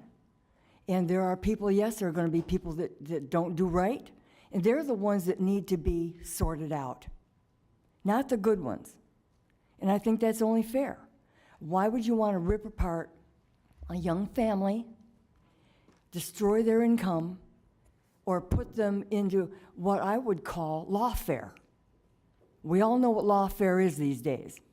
And that's what this would be about, the same sort of issue. And I'm thinking, how could that be? Lawfare to young families, people trying to make a living? Not just young families, any family. Let's find a way to get around this and make it right. Thank you. Thank you very much. Sir. Hey, good morning. Thank you for having me here. My name is Jorge Garcia. I live at 4360 Royal Palm Beach Boulevard. I've been in the acreage 20 years. I own 2 separate acre-and-a-quarter properties next door to each other. What I wanted to say here today, that I'm here to support the truckers, that historically in the acreage and Loxahatchee was a rural/equestrian agricultural community, farming community. Prior to 2020, where some of the changes were made, people were allowed to have construction vehicles, farm vehicles, and semis on AR, on agricultural, residential. And currently, I own a couple of construction vehicles. They're about 13,000, 14,000 pounds. They're Isuzu cab forward vehicles. I have a couple of Ford F-250s. I work out of my property. My occupational license has been valid since 2005. And when I moved in, I was told this was agricultural/residential, that you could operate a business out of there and travel in and out, that you were not allowed to manufacture. All the truckers in my neighborhood leave empty in the morning, come back empty in the evenings. The only trucks that drive through my streets full are trucks from furniture stores doing deliveries, supermarkets, logistic companies, and people that are building Westlake, people that are building Arden, and people that are building new homes in our acreage, new future potential neighbors. But the people that currently live in the acreage are not the ones driving their trucks full through there. The over-the-road guys leave on Monday, come back Friday evening. They're empty over the weekend. They leave again on Monday. The dump truck drivers, they leave, between 6:30 in the morning. They leave empty. They do 2-3 trips a day of aggregate, and they come back at the end of the day empty. So I don't see that this is anything different than what's been going on for the last 30 years. This will not change if we approve the truckers to be able to keep the trucks on the property. The excessive traffic that's going through there is not by our residents, but it's by the people coming to work, building new communities in our area. Thank you so much for letting me speak, and everybody have a great day. Thank you very much, sir. Sir, go right ahead, identify yourself. Could I go ahead and call? Mayor Saxon, Michael Commissioners. I'm sorry, I'm sir. sorry. I'm just going to call the next 4 Go ahead. names. Michael Howard, Mary Ellen Doherty, Aida Pagan Saki, and Maria Paisano Ballarones. Don't worry. Michael Howard. I'm the South Indian River Water Control District Board of Supervisors President, and I'm here on behalf of our district to express the board's concerns regarding the proposed amendments to the county's ULDC, and to ask you to reject any proposed code amendment that would allow commercial vehicles in excess of 16,000 pounds within AR RSA zoning. I have emailed you a letter from the board and I have a copy here to submit. So I will just summarize our position for brevity. We're aware that the proposed change for semis is only within the acreage neighborhood plan. However, we are concerned that this distinction will not withstand a legal challenge, and such a challenge would open our district to dealing with similar challenges and unequal cost burdens to landowners that concerned Indian Trail Improvement District. Again, I want to make clear that the South Indian River Water Control District is asking you to deny changes to the ULDC that would allow commercial vehicles in excess of 16,000 pounds in any AR RSA zoning in the county, even if intended to be a limited area. Thank you. Thank you very much for your brevity. Would you like to give that to one of the clerks here, and we'll make sure that it gets into the record, sir? Thank you. All right, ma'am. Hi. Oh, she's next. It's okay. Okay, right. Go right ahead and identify yourself. Sorry. Good morning, Mayor. Hey, you might want to pull the microphone down just a wee bit. Good Thank morning, you. Mayor. My name's Mary Ellen Doherty, and I've been a resident of Loxahatchee Acreage for 25 years. I raised my children there, and I moved there to have property, to have a big yard for kids to play in, to have parties, to have people over. My family owns a pumping company. We pump gypcrete into buildings across the whole state of Florida. We go to Jacksonville, the Keys, the West Coast. We have many vehicles over 80,000 pounds, but we keep them in a yard because people would not be happy with my family if we had them next door. We don't start at 6 o'clock in the morning. We get up at probably 4 o'clock in the morning to get to these areas that we provide the gypcrete for. And the truckers here are my neighbors, and I think the county has put neighbor against neighbor. I think the county has let us down over the years by not enforcing the rules that have been in place, which I feel devastated that they have done this. I've been calling code enforcement for years about this. It's been happening and getting worse over the years. We have many residents now, way more than we ever had before. People are moving there to specifically open up a trucking company.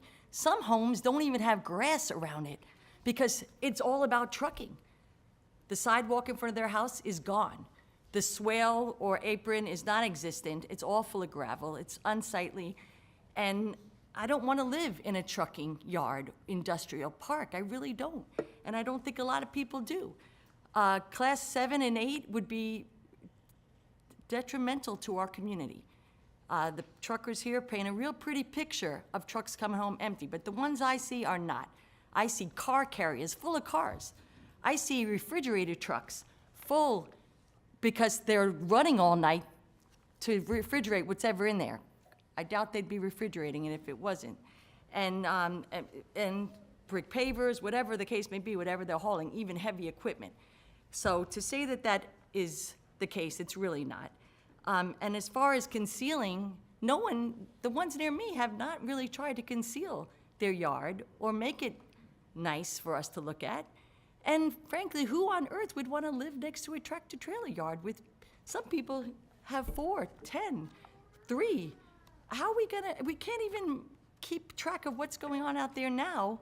We're gonna be policing to make sure everybody has 2, and how much does it weigh? There is nothing unique, Ms. Baxter, about our community, which you mentioned the other day. Ma'am, We you are will- not- no, we do not address I'm individuals. sorry, but our I community is accept not your unique. apology. What is unique is that we're even here talking about this. That's unique to me. I can't understand why anyone would think that the acreage should be the ones Thank you for your comments. housing the trucks. Thank you. Thank you. All right, ma'am, you're Hi. recognized. Good morning. My name is Aida Pagan Sanki. I am a new resident in this area. I've only been here 6 months, and this is what I'm facing right now. I absolutely oppose having additional commercial vehicles in the acreage area. This will absolutely affect everyone in the area. I currently reside next to a property that has over 10 commercial vehicles. I have already called enforcement, and it takes a long time for them to actually get something done. I do not have any trucks, yet I deal with the fumes and the nuisance from them right next door to me. I ask that you do engineering reports to see what are the impacts in our roads, our wells roads, and what will happen after all these vehicles are here. I am concerned about the exposure to toxic fuels. Everyone,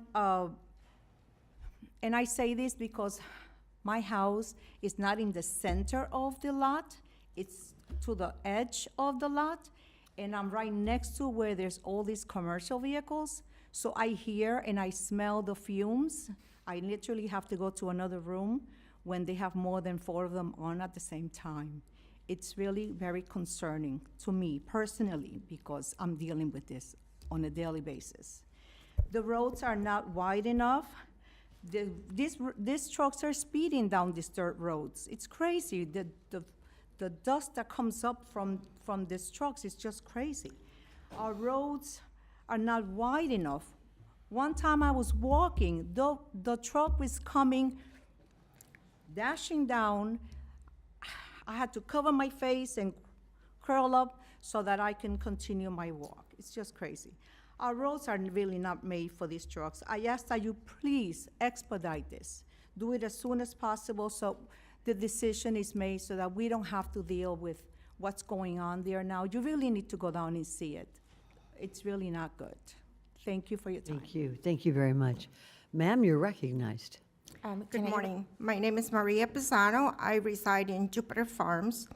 I'm here to speak in opposition to the changes to the county code that would allow for the parking and storage of vehicles over 16,000 tons. Okay. My concerns are related to the environmental impact on our water, land, and air. For example, the destruction of vegetation for the parking required, underground water in areas dependent upon well water, which includes the area where I reside. And that is my additional concern, that this would set precedent. Approval of these changes has the potential to impact other locations, including Jupiter Farms. Thank you. Thank you very much for your brevity, too. All right, Thank you. Yeah. Commissioner Woodward.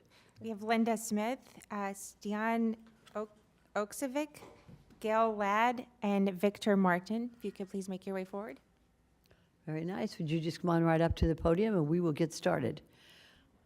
Good morning. Good morning. Linda Smith, Jupiter, Florida. Please do not approve the parking and storage of trucks over 16,000 pounds in the acreage. People in white arrived here early. Please don't forget our comments when you break for lunch. Please don't blame code enforcement too much for the property owner's illegal activities.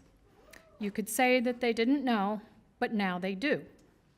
So why are the owners engaged in illegal activities? Well, there's a shortage of parking for tractor trailers. We've heard that.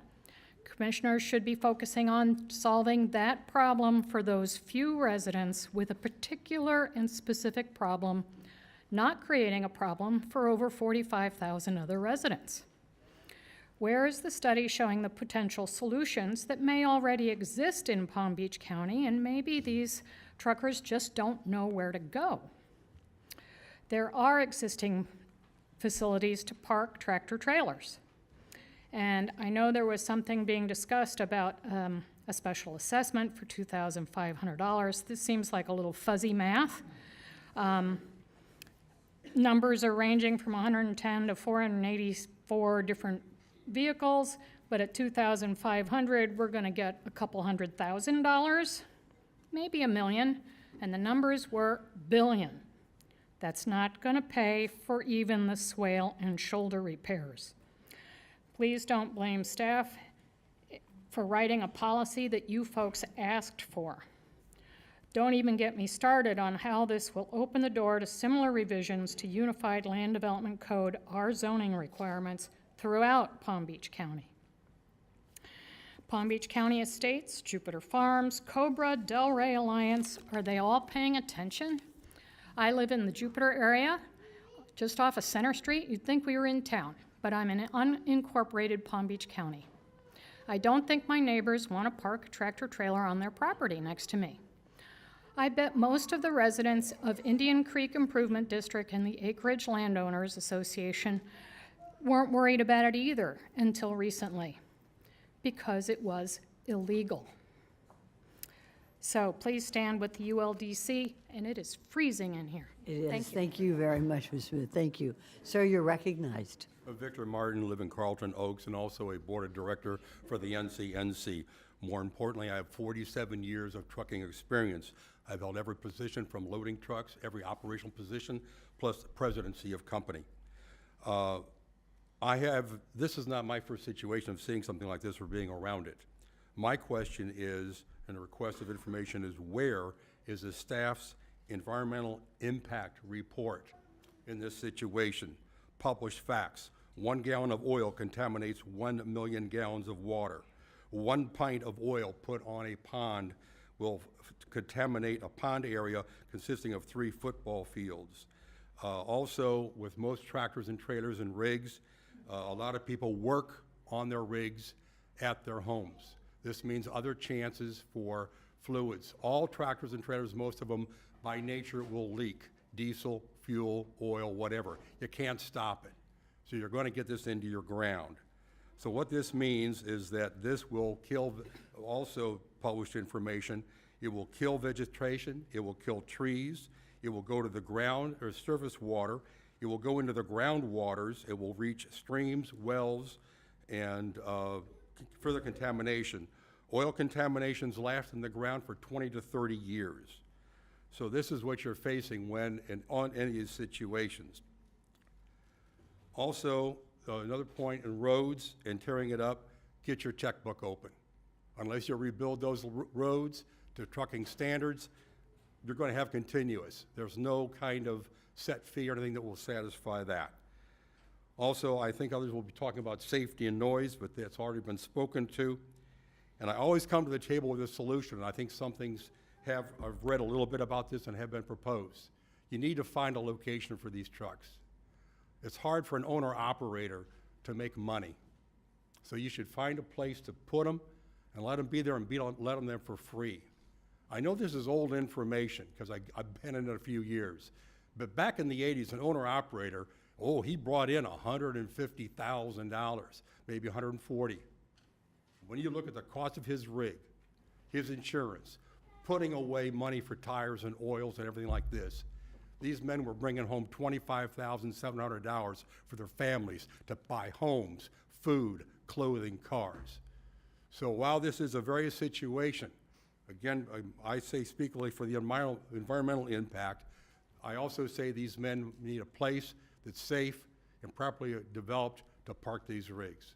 Thank you. Thank you very much, sir. Ma'am, you are recognized. Could I call Mayor? Hi, I'm Gail Ladd from Jupiter, and I am opposed to this possible exemption change to the Unified Land Development Code, allowing large semi-trailer trailers, trailer trucks, and dump trucks specifically at this time in just the acreage. But as we know, this might open up the Pandora's box to other areas in this same zoning.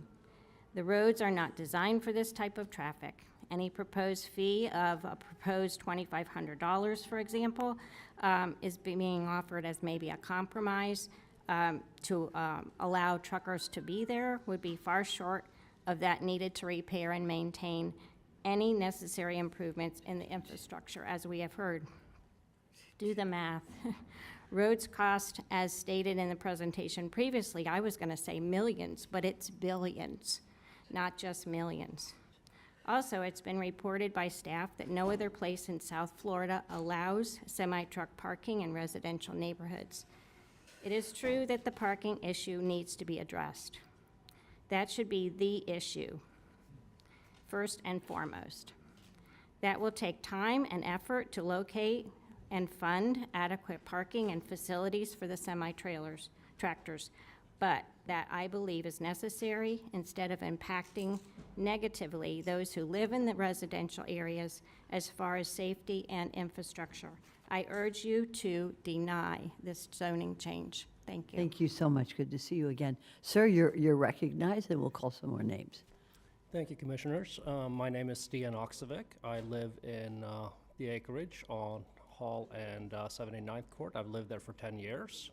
I am here in support of the ordinance to allow truck parking, but before I get into that, there's one thing I'd like to address.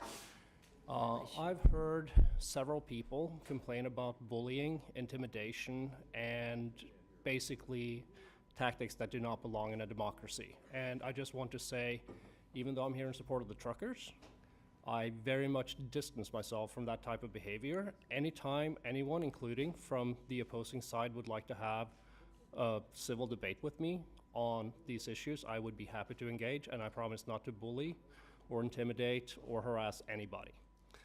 That said, there were a few things that have come up in the previous speeches, particularly from Indian Trails, that I find a little disturbing. I do want to say first off, Burgess Hansen, Jay Foy, and Bernard Lebedecker do not speak for all of the voters in the acreage. And Indian Trails is supposed to be there to help maintain our roads and help support our residents, not to speak out in opposition of us. So there's a few things that were said that I'd like to address. One is we hear a lot about the damage to the roads. Most of this damage does not come from residents. We had one of the executives from GL Homes here earlier. Trucks going to large developments that are coming in from outside our area caused some of that damage. Trucks going from quarries west of us to the port caused some of that damage. Trucks delivering to Publix and other businesses in our area caused some of that damage. And it is unfathomable to me why residents who want to operate a small business with maybe one or two vehicles should be punished for living in the acreage, whereas everybody who does not live in the acreage essentially gets a free pass. I actually agree with the gentleman from the other side who stated that if we are not going to allow vehicles over 16,000 pounds, then, well, you can't apply those rules only to residents. I also heard about swale parking. I want to make it very clear, nobody supports parking trucks in swales. That's damaging, that's obstructing traffic, that's against code and should remain so. When it comes to leaks, my truck does not leak. I take care of my truck, and there is no reason a semi-truck has to leak oil or diesel any more than your car that you drove here today has to leak oil or gasoline. So I feel that argument is a bit of a red herring. And I also saw some pictures that were presented of road damage on roads that have never had truck traffic on them. Thank you so much for your comment. I'm going to just state that if there's anybody here who has a child who would like to come up and speak, then you're more than welcome to do so. All right? All right, go right ahead, Commissioner Woodward. I have Lisa Johnson, Tim Payton, Natalia Milion, Alex Larson, and Richard Vazaletti.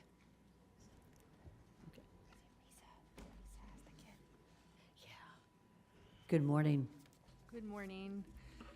Thank you for commissioners for letting me speak today. I want to oppose the zone change for 2 commercial vehicles per household, 16,000 to 80,000 pounds. Mainly the dump and the semi-trucks for many reasons, mostly that the impacts have not been studied. The majority of residents are not aware of this proposal, and like me, many have seen signs, and we think it's about harassments for our toys such as RVs. I want to read part of an article from December 19th, 2022 with WPTV, and it's about a young lady that is a trucker here with her husband.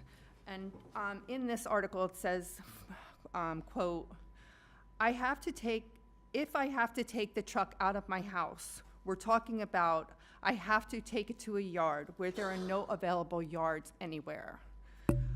With that being said, I mean, they've been asking for help since 2022, and I don't think any yards have been looked at for this. So I ask that you do that. I ask that when yard is open, that it's a location nearby, and that the residents here have first dibs on a spot. They deserve that. Today, County Commissioners, you will decide the fate with the unknown impacts, which will affect all of the residents, majority uninformed. Please oppose over 16,000 pounds. We leave our faith of our health, safety, and welfare in your hands. Thank you. Thank you so much for those comments. Ma'am, what was your name? I didn't catch it. My name is Lisa Johnson. I'm sorry about that. Thank you. All right, Natalia, Hi, go ahead, right ahead. my name is Natalia Melian. Thank you for having me here today, commissioners. I want to take the time to ask you again. For 4 years, I've been asking for a solution. Today, I am here to implore you to please listen to your constituents who have been here on multiple occasions, taking time off work throughout the years, not just on this meeting. Look around the room today and outside the chambers, it's full of us. There is a petition with more than 867 signatures of people who couldn't make it here today. I do not know where all of these experts come from all of a sudden when they have not been here for the past years. Any damage they claim should have occurred already since we have been here for decades. This is not new people. They're just getting cited now because it was disregarded in the past. I am not an industrial operator. I just happen to have a commercial truck in the community. Indian Trail needs to hear the residents. Don't blame us, small business operators, for the damage the big developers are causing in our area and will continue to do as more and more move in. Even if a yard is a solution for the future, don't put me out of business while that is constructed. It will not be a simple solution or an easy fix. I please ask you again to consider grandfathering for those who have taken the time to come out here if it comes down to rejecting us. Don't turn your backs against us. The proposal will have multiple requirements and limitations. It's not a free-for-all. That's not what we're asking here. I personally don't park my truck on a swale. I don't bother my neighbors. I respect others just like I like to be respected. I want to clarify, I am not a group.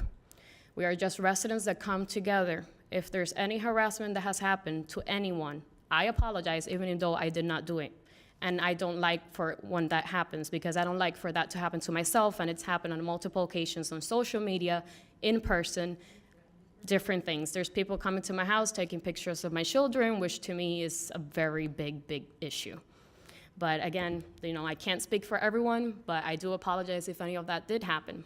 Thank you for having us here today. Thank you very much for being here. Ma'am, did you want to speak? Yes. Okay. Have you submitted a card? Yes. All right, come on up and give us your name. We'll pull the card. Looks like you have your hands full. Hi, my name is Jenny. I totally support... I'm sorry, I need your first and last name. Jenny Gonzalez.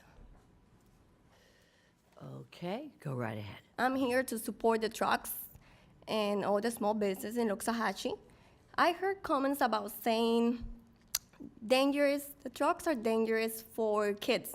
I have 2 kids, been in business for like 18, 19 years.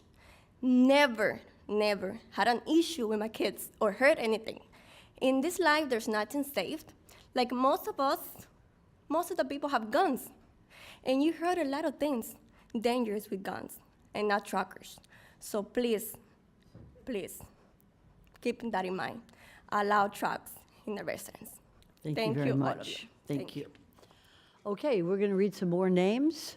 Yes, I have Tim Payton, Alex Larson, Richard Vazzoletti, Risa McCarraher, and Marty Perry.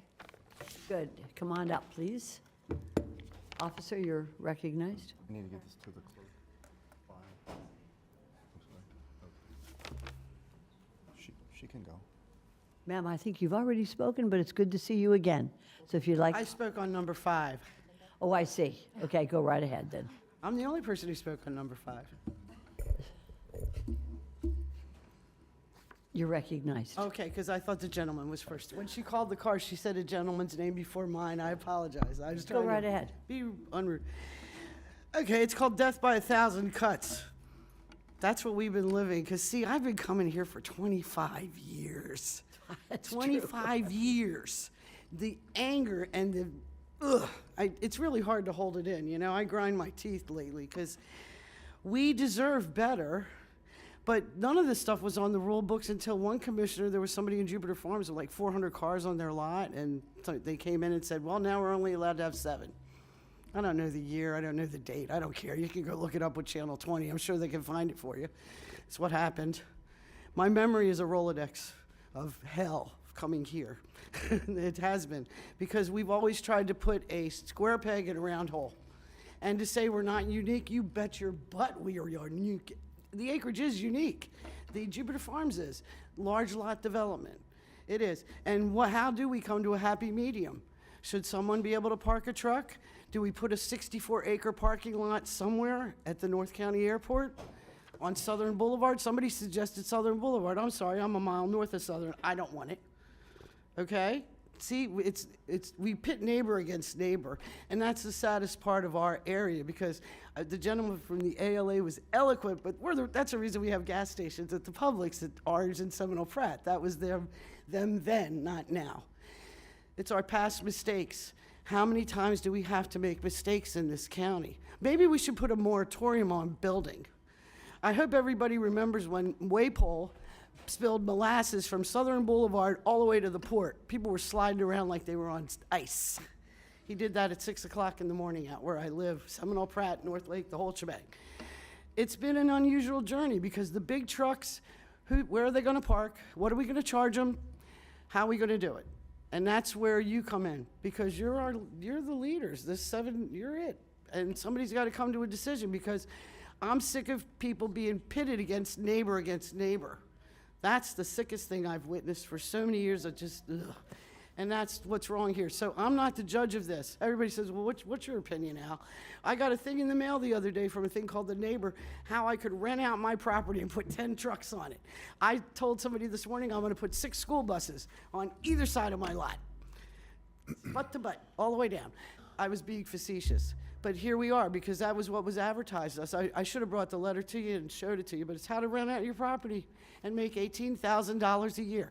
And everybody, you're under oath up here, so I hope you really weigh your words. You direct Thank your you. comments to us. Thank you very much. Sorry about that. That's all right. Sir, go right ahead. You're wrecking. Good afternoon. My name is Richard Vassalotti. Hold on just one second. Yes, I'm going to ma'am. ask you just to hold on for a minute. Commissioner Baxter, you're recognized. Thank you, Mayor. She reminded me of something that was going around, so I just wanted to ask a question, if you would come back Ma'am, up. are you still here? Sorry. That's all right. Come on up. Tired, guys. I stay up all night. I really do read the stuff. I know. We've seen you many times before. Thank you. Thank you, Ms. Baxter. I'm sorry. Please don't yell at me, because I'm not doing good today. I will try really. How about that?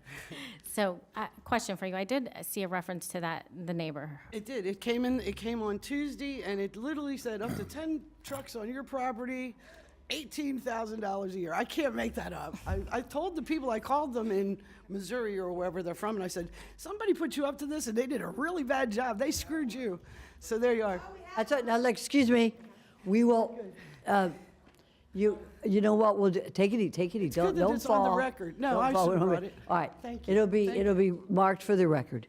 Thank you, ma'am. I'll give it to your zoning Okay. guy. Commissioner Baxter has the floor. I'll Go shut right up. ahead. I didn't. Okay. Go ahead. I'll start. Sorry. Yep. No problem. Did it have an address associated with it, and did it specify semi-trucks? It showed semis, little cars. They have a website, and it showed each. I went to them and I called them, and I'm like, wow. So I found the timing of this very interesting. Odd, huh? I did. It was suspicious.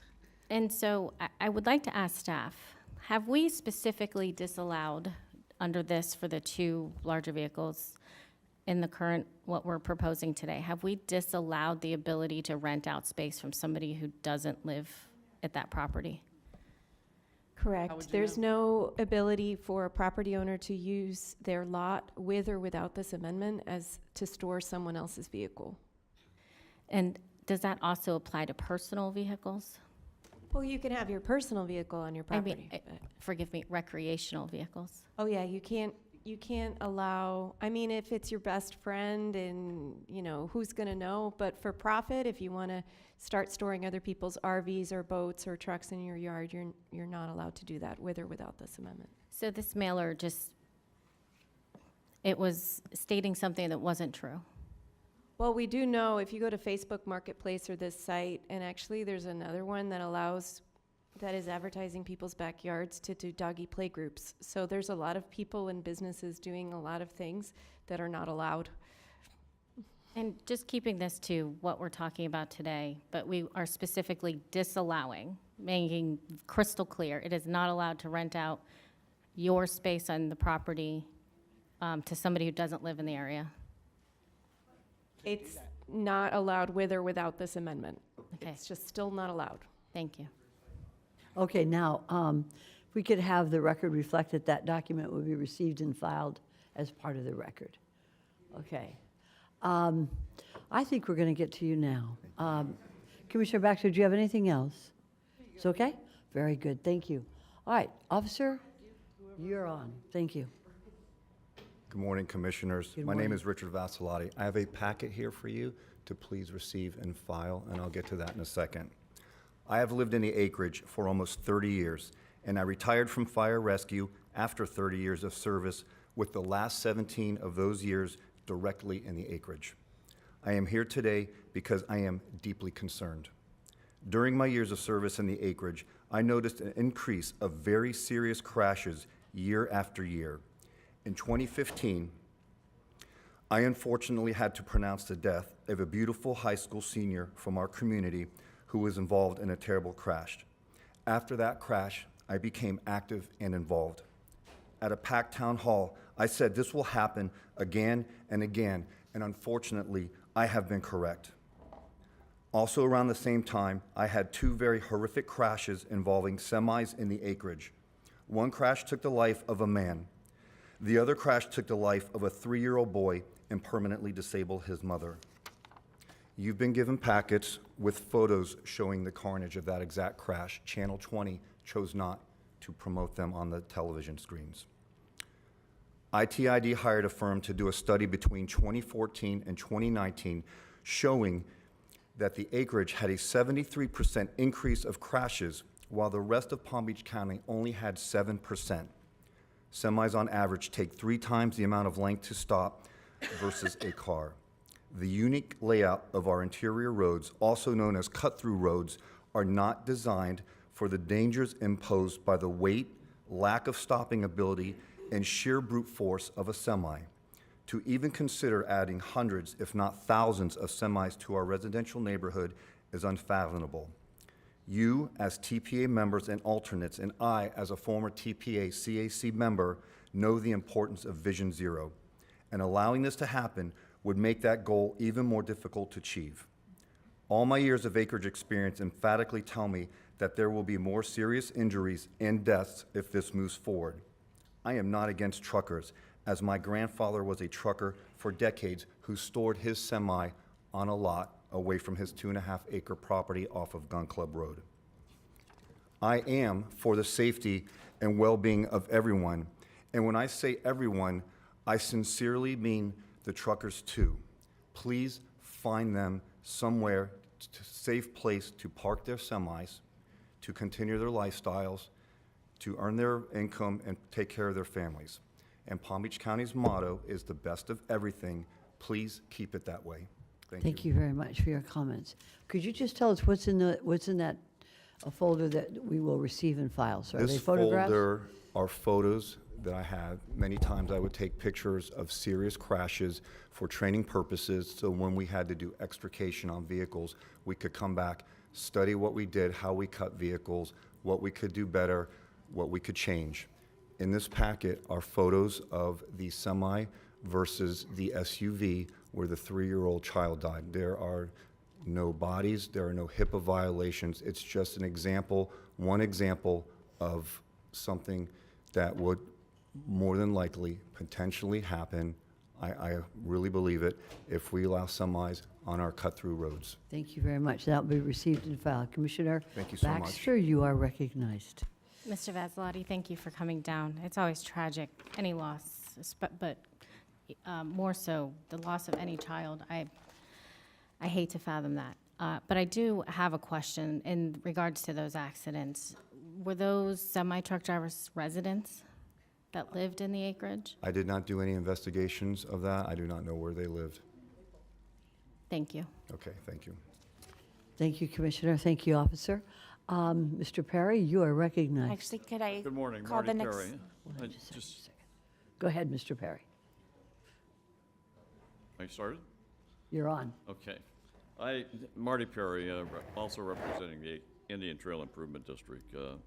You know, just to clarify the issue, and I think it's been stated, and I don't want to take too much of your time. It's been a long morning already. But the reality is the issue here is really, we're not opposed to businesses. We're not opposed to trucks.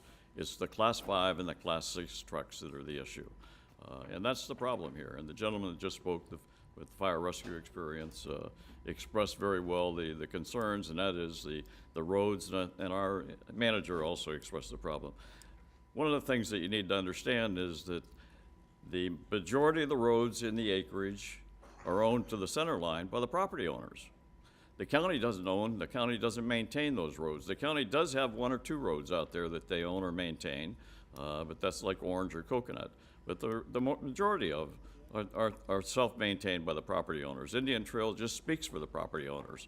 The reality is that if you go forward with this and you have the damages that are contemplated, and for sure, I mean, they've been demonstrated, it's the type of damage you can have. Some of it may come from outside, that's a sheriff's issue, but the reality is that who's gonna pay for that? The county's not stepping to the plate for that. It's the property owners that are going to do that.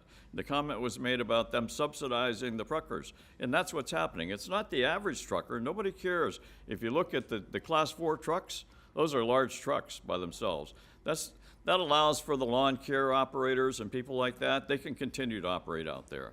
But the reality is that what's focused here is a problem that we've seen before in the county. We saw it in the Ag Reserve with the lawn care issue down there. We've seen it in Loxahatchee Groves. That's why they incorporated, because they didn't want the county telling them what to do. All of a sudden, they've got a code enforcement nightmare out there because they've got all these people who went out there and did whatever they wanted to do. If you concern yourself about anything, you ought to be concerned about the numbers that Lisa pointed out to you.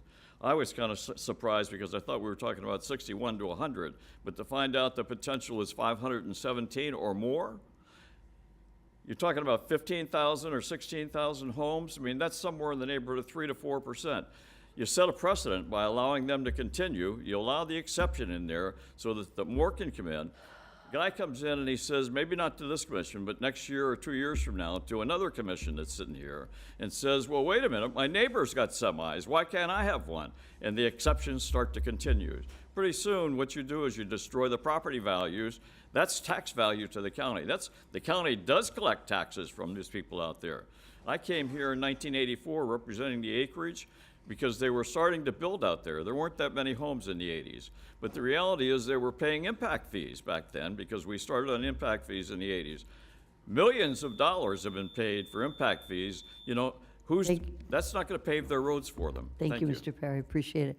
If there's anybody here with a child and you submitted a card, you can come on up and speak, as long as the child comes with you.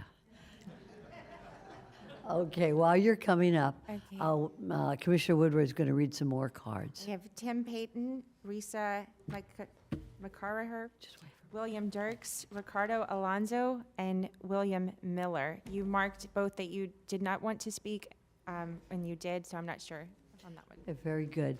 Now, we're going to take a hard break at 12 for 10 minutes. Is that okay with everybody? Is that okay? And then we're going to continue right along, because I think with the remaining cards and people's brevity, we'll be able to finish before we get too hungry anyways. All right, ma'am, if you could state your name for the record.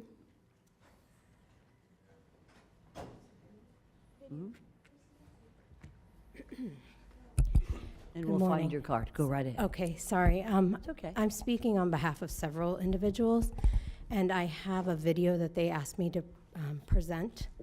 Has a video been approved by the staff? It has, yes, and they are looking for it currently. Okay. If you'd like, you can step aside and we can have somebody else. How's that sound? No pressure. Sir, you're on. Hi. My name's Rick Diaz. I live in the acreage. I'm not going to rehash all the points that the opposition people have already made because they were very good and they're very persuasive. What I want to talk about is why we're here today. We're here today because of failure of code enforcement to do their job. This problem has gone back years that people have gotten away with things and nobody's enforced it. And it has created and engendered an idea that the acreage is a place that's a free-for-all. You can do whatever you want out here. You see it in the attitudes of people that talk about, oh, well, if you didn't like it, go back to the city. That's what you get when you try to say anything about what people think the acreage is really about. I have been a victim myself of an illegal business operating next door to me. And what did I get from code enforcement? More headache. I got pushed out of my home. I ended up having to sell it because the illegal business that was operating next to me, I ended up reporting and getting 8 tires, multiple acts of vandalism on my house, to the point where it was no longer safe for me to stay in my house. That's what code enforcement got me, okay? That's what you guys got me, because you voted to approve this guy to get a license to operate his illegal business 2 years after this all started. And then what happened? He ends up on the news because he's abusing animals inside his illegal business, okay? That's what I got. So if you're expecting code enforcement to clean up the mess, if you approve this, it ain't gonna happen. It's only gonna get worse. That's what people need to know. Don't sit here and say, well, if we approve this, we're gonna rein it in because we're gonna have these codes and we're gonna go after these people. You haven't done it up to now, you're not gonna do it if you change the codes. And that's what we're gonna get stuck with. I didn't move out here to live in an industrial park. And that's what you're asking for. Excuse my shaky voice, I'm freezing. It's freaking cold in here. Thank you very much, sir. Appreciate it. No. Okay, who's next? Sir, go right ahead. You're on. Yeah, William Miller. First of all, I would like to have a letter submitted to the official record. I don't know who I give it to. You give it to the, someone will take it from you. You can raise your hand. continue to speak. Okay. Sir. Thank you very much. Thank you, and that'll be filed. Yeah. Sir. Okay. First of all, I'm here to support the measure. I believe one thing is, particularly after attending a town hall meeting out where we live, it appears that this whole issue has come because it's been kind of muddled as far as exactly what's been allowed. I believe I've heard it originally that they were allowed and then something was done and then all of this. And I think I support it, one, because it brings structure back and it brings a, you can sit there and everybody knows exactly where they stand on it. Okay, I hear a lot of hyperbole about the trucks and what they do, and all trucks leak and no trucks, and all of that. And I think that's basically kind of needs to be filtered out of the conversation. Like the gentleman says, his truck doesn't leak. I see a lot of cars out in the acreage, and yeah, they're leaking. I'll tell you that right now. But anyway, I think, like I said, so I think that needs to be filtered into it. I would also say to the commission that I heard it said that this is my district and I'm looking out for my people. This is my district. I need to have the preeminence of this particular issue on there. I would appreciate it if everybody would give Commissioner Baxter the same courtesy as the fact it's her district. It's a proposal that she's agreed to bring forth. And I think to give her that courtesy as far as what's been asked for before. If down the road, I would say if ITID, if they come up with a good solution that would take it off, this can always be revisited by everybody. I'm sure if they had a convenient, secure lot for their trucks with some security like that, I think if they had that, I think a lot of the truckers here would not mind doing that at all to do that. But until then, we take the ambiguity off the table, we pass the resolution, and like I said, then we can start moving forward if it needs refinement. Thank you very much. I appreciate it. Thank you very much, sir. Thank you. Are we ready with Madam the Mayor? lady? Yes. I do have a question. Oh, I'm sorry. Commissioner Bernard, direct This comment. is for the attorneys. I heard the gentleman just mention that, if we make a decision today, like we can revisit this. Like, how does it work in regards to whatever decision that we do make on this issue? If you allow it, then are you allowed to come back and redo what you've done? Sir, good attorney, you're ready. It's more of a Bert Harris. I understand what you're saying, yeah. I think if you're giving somebody a right and then you take it away, you're certainly opening yourself up to exposure from that perspective. Exposure to what, sir? To a takings or Bert Harris type claim, because you're establishing an existing use on the property, and it's something that you're allowed to do, and then if you take it away, it really would depend on the specifics, but just conceptually and generally, approving a right and then taking it away would create some exposure for the county. If I could, Commissioner Bernard, continue on your I do have a question. follow-up. Mr. Attorney, does the, so that if we give someone a right today, then the removal of that right later would subject the county to a lawsuit, to? Sure, I mean, they would have to prove, through the lawsuit that they had for instance, under Bert Harris, somebody would have to prove that a regulation caused an inordinate burden on their right based on their reasonable expectation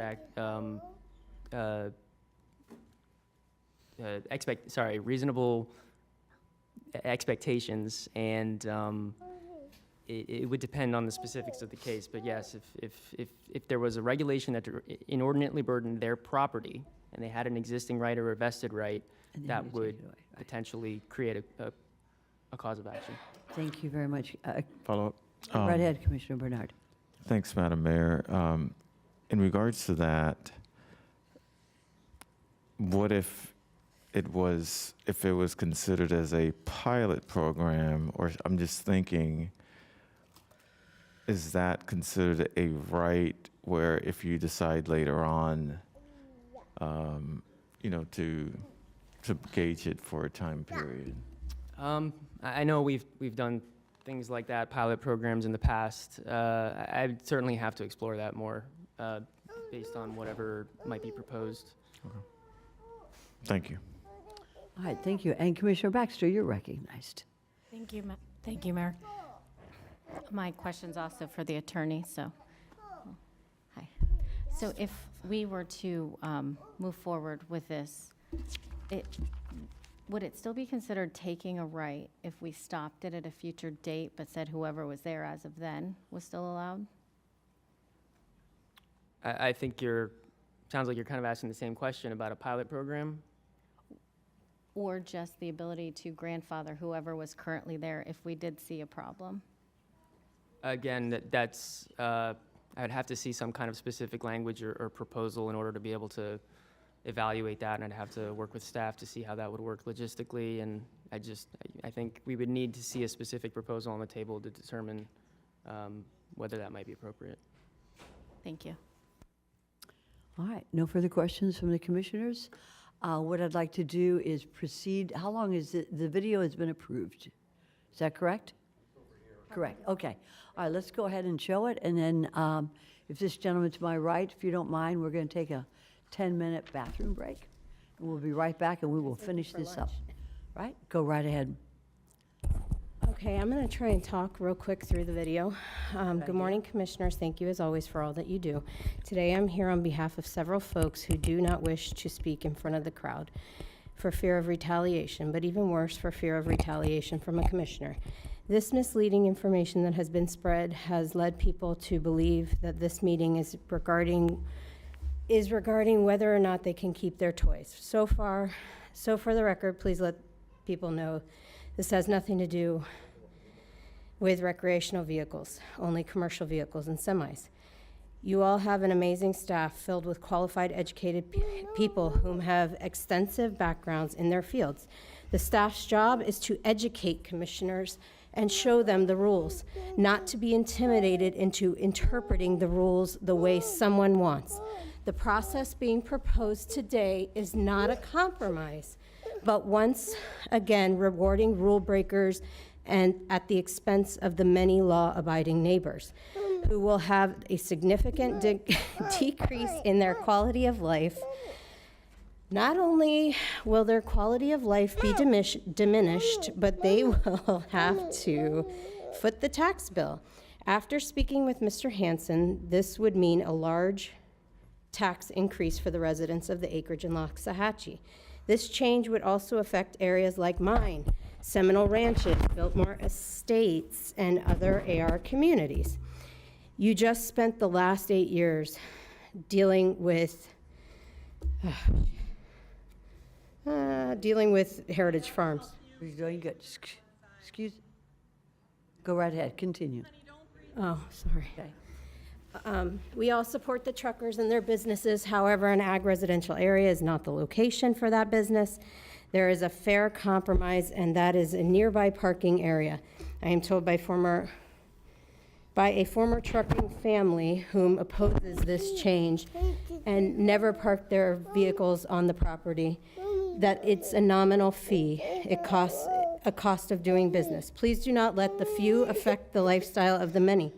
This change would open the floodgates for many other truckers to come in, as there is a national shortage and no other surrounding parking.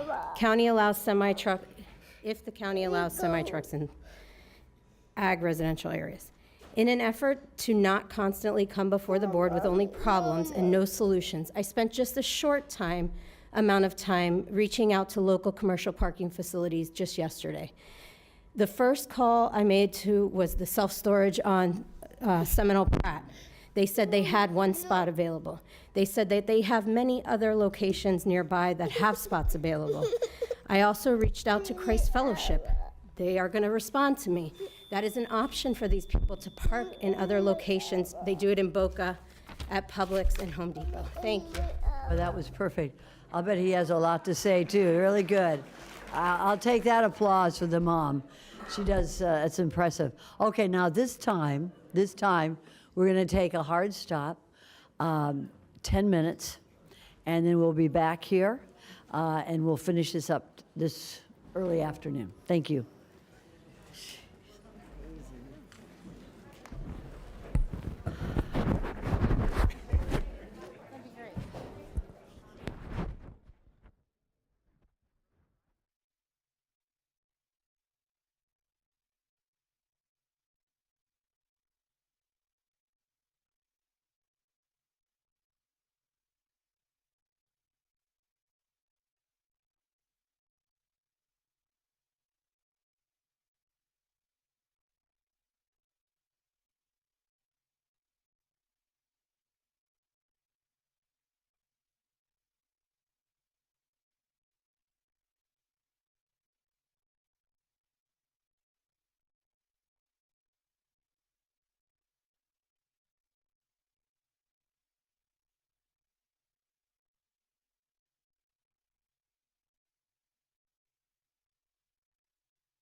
will be over here to my right. I'm going to wait for a few minutes.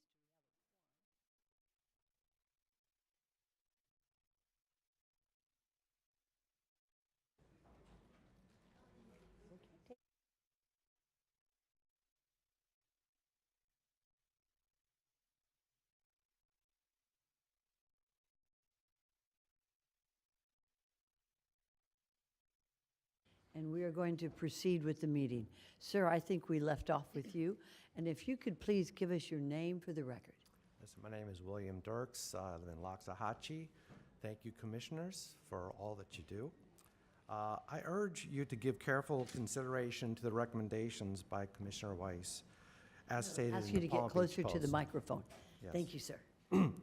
The best solution is additional parking facilities. I suggest that instead of giving full grandfathering for a few existing semi-trucks, we should give temporary permission until which time an acceptable facility is provided. Residents do not want the negative impact. Raise our taxes to build a facility if needed. Otherwise, if the roads need more repair, it may come at a much higher cost. Property values will decline and insurance costs will increase. It would be better to have a little burden on the drivers instead of a costly burden on all of the rest of us. We moved out into this rural community for peace and to escape commercial congested communities. We want it preserved. Instead of lots with agriculture and beauty, we have 24-foot wide driveways with 2 semi-trucks blocking views and deteriorating roads with more traffic, safety risk, and pollution. I reject the false narrative and fear tactic of telling residents that code enforcement will come after their RVs, boats, etc. However, we need to strengthen code enforcement. We need to reverse the policy of anonymity.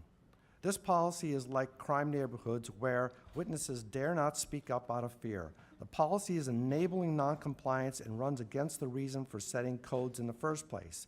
If a neighbor is so inconsiderate as to set up an advertising for a gun shooting range on their 6-acre lot in an agricultural residential zone and right next to homes with children, then they are careless about you. I would not want to call code enforcement on these individuals as they may be dangerous and they may retaliate. Similarly, at a minimum, it creates an angst among neighbors.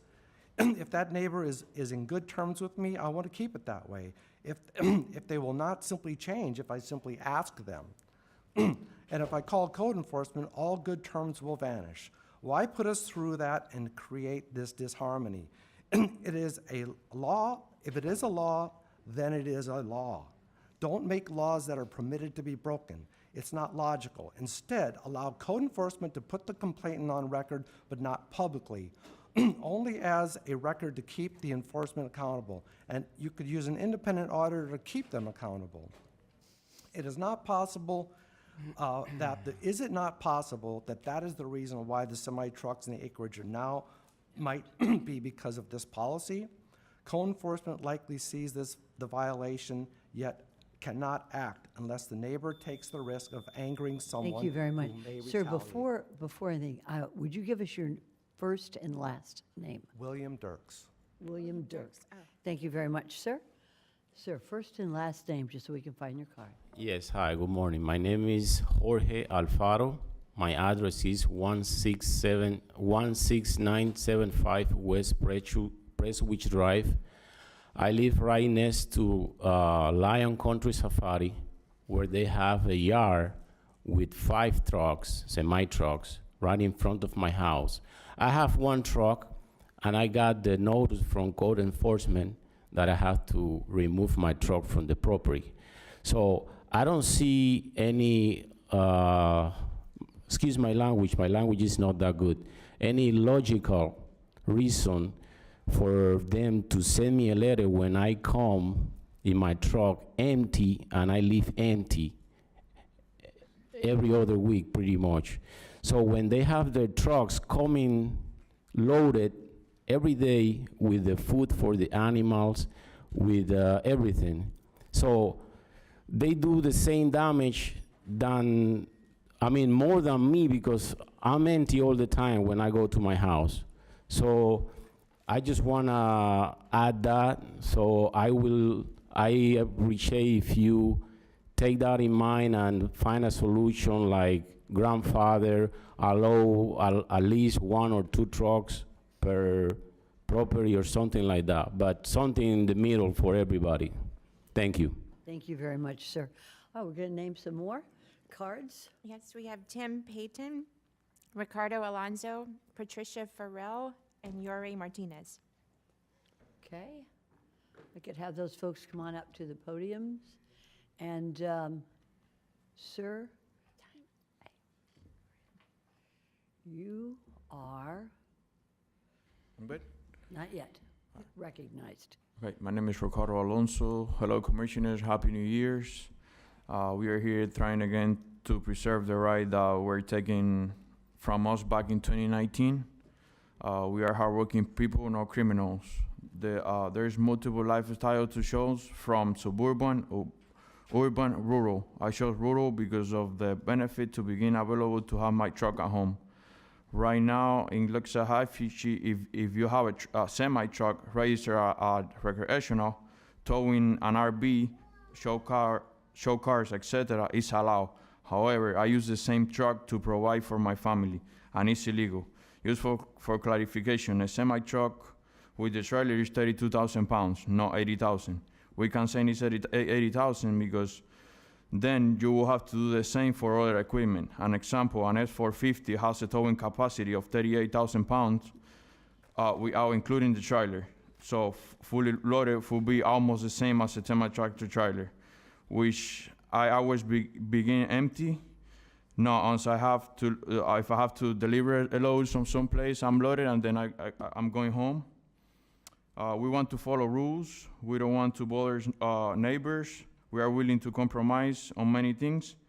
Please keep us running your small business. Thank you very much. Thank you very much, sir. Ma'am, just 1 second, and you'll begin by stating your full name. Thank you. Hi, my name is Patricia Farrell. I'm a supervisor with Indian Trails Improvement District. I want to start by saying my neighbor's a trucker, and he and his family have been neighbors since 2016, and it never really bothered me that he was parking his truck on the property. Over the last few years, I've seen an increase of trucks around my neighborhood. My thoughts on trucks being stored on properties in Loxahatchee have changed. Why? As with all things, I have learned that not all things are as simple as they seem. Since being elected to my position, I've become more aware of costs to maintain our roads just for regular, everyday travel use. The estimates that I have seen to maintain and improve ITID roads with the possible added semi-truck traffic is significant. I have seen trucks parked all over Loxahatchee, on swales, on roadways, on easements throughout the district, as seen in pics and videos that Risa submitted today. It is not a good look for Loxahatchee or Palm Beach County. There is no monitoring now for the trucks that are parking all over Loxahatchee. What are the safety for our water? Who will make sure truckers are not performing maintenance and repairs on their trucks, on their property? Who will monitor trucks? Will only be used during the permitted hours. What about the people renting their lots to allow 2 trucks on their lots? Someone could rent a room or 2 to allow a resident to park their truck and trucks. Loopholes will always be found, as with all things. In closing, I ask each of you to consider the majority, not the loudest. Loudest does not mean right. There are approximately 15,000 lots in Loxahatchee. The loudest are truly the minority. Remember, what you are considering cannot be undone so easily. We have seen some aggressive behavior towards staff at ITID with commissioners when the commissioners allowed for this resolution to move forward. Imagine how supporters will behave if Palm Beach County commissioners attempt to reverse their decision. I will assure you, it will be impossible. Think this through for the future. Do not think of the now, and remember, you were voted in to make well-thought-out decisions, not voting for your next election. And just as another ending, I was told that a Charlie Brown is here, and I'm not meaning the cartoon character, but Charlie Brown, could you stand up for a second if you're in here? This is Charlie Brown. He was outside and wasn't able to get his card turned in, but he has given an opportunity and offered 9 acres of his 10-acre parcel. He understands expansion is needed and offers a possible solution. Please take the time to speak with Charlie for a better solution than trucks invading our area. Thank you. Thank you very much. Thank you very much. All right, no. All right, next speaker. We have Yuri Martinez, William Jones, Susan Kennedy, Melissa Moyrud, and Carol Rain. Okay, if those folks are not here, come on out. If you're here, I'm not going to call them twice.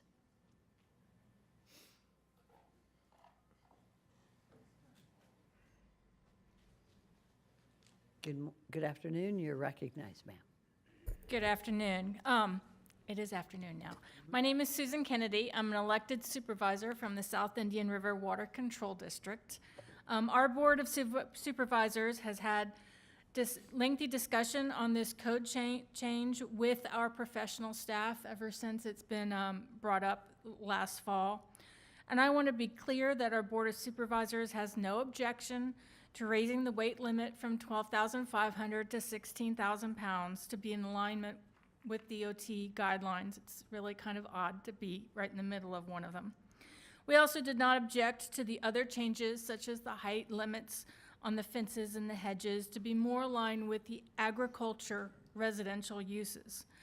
We do, however, have unanimous agreement in our objection to allowing an industrial use exemption to store vehicles over 16,000 pounds in agriculture residential acreage in the portion, just a portion of our county.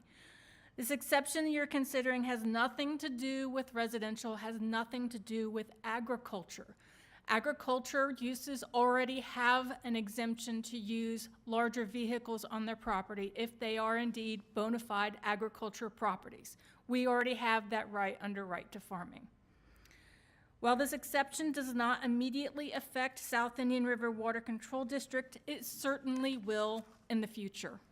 By allowing this use as an exception in one area of AR zoning, you are open it to all AR zoning because you're creating this exception to allow industrial in our residential agriculture area.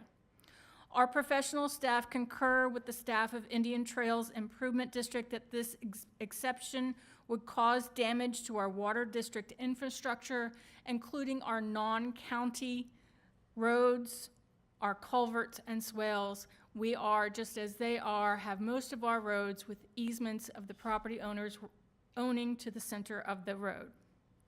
This exception does not require that the beneficiaries of this industrial use are actually the ones paying for the necessary improvements. Instead, you are creating an unfunded mandate requiring our local government to pay for the improvements you are demanding for a very few individuals. There's very little enforcement now. There's going to be very little enforcement later, and I don't know how you can enforce 2 vehicles on a property when they're there overnight. You're going to introduce something of a trucker Airbnb in some areas.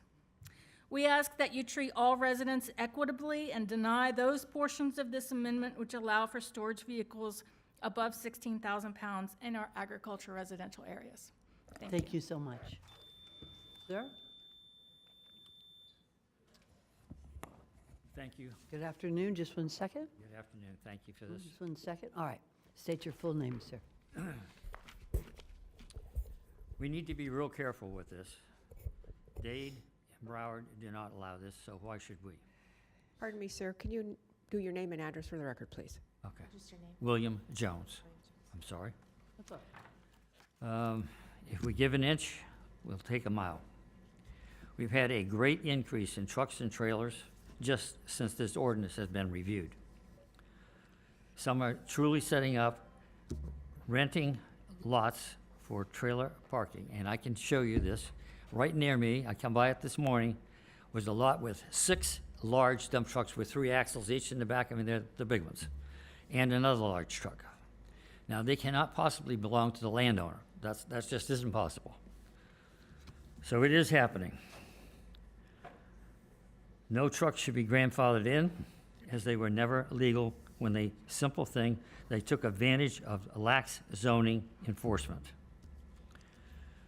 We have many new homes being built in the area in the $500,000 to $600,000 range, and this is going to take a hit when people can't sell their homes because of the proposed ordinance to change in favor of semis and dump trucks. This is also going to affect the tax base for Palm Beach County, largely. Please consider that there are approximately 15,000 lots and 45,000 people living there in this residential agricultural area, which I chose. And 31 years ago, I lived in the city of West Palm Beach, and I wanted to have a country atmosphere. And we went out there and built an arboretum. So I do not wish to have trailer trucks next door to me. We should not be changing this ordinance in favor of a few, and that's what's happening here. Thank you. Thank you very much, sir, for your brevity as well. Ma'am, if you could give us your full name and just one set, you're recognized. Okay. Good afternoon. My name is Melissa Magahi Moyrud. My address is 7713 Park Lane Road, Lake Worth. I'm in Heritage Farms, and thank you for being here and thank you for listening. I am opposed to any change in the existing rules that would allow semi-tractor trailers in agricultural designated communities. As you know, many of these communities have privately owned roads that volunteers manage or the community pays to maintain their roads. It is unfair for the residents in these communities to finance the burden of road maintenance that will most likely increase if you pass this proposal. Many of these communities are also equestrian geared communities, and having massive vehicles and small road systems is a disaster waiting to happen. Obviously, there seems to be a dire need to accommodate these vehicles, and these vehicles and the drivers are an important part of transportation of foods and goods. I would imagine that these vehicles will be better suited near major highways or major roadways that connect to these highways. Has the county looked at any of the civic pods along major roadways that are not currently being used or designated for use as of yet?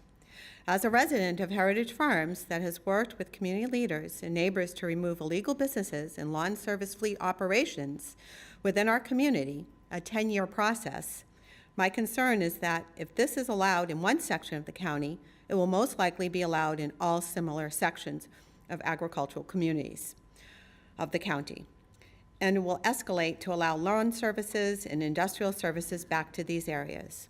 Thank you for your time and your consideration. Thank you very much. We have 5 more cards. I have Carol Rain, Alfonso E., W. Harp, and Carlos Nunez. All right. Good afternoon, ma'am. If you give us your name. It's Carol Reeve. I'm from 5714 Fernley Road, Biltmore Acres. We were just in front of you not too long ago. My concern, I guess, is because we are another AR zoned area, and the county and the commissioners have worked so hard to protect that as such, that I think introducing overweight commercial vehicles, particularly the tractor trailers, I have no problems in our area with under 16,000. In fact, we have those kind of businesses in our neighborhood.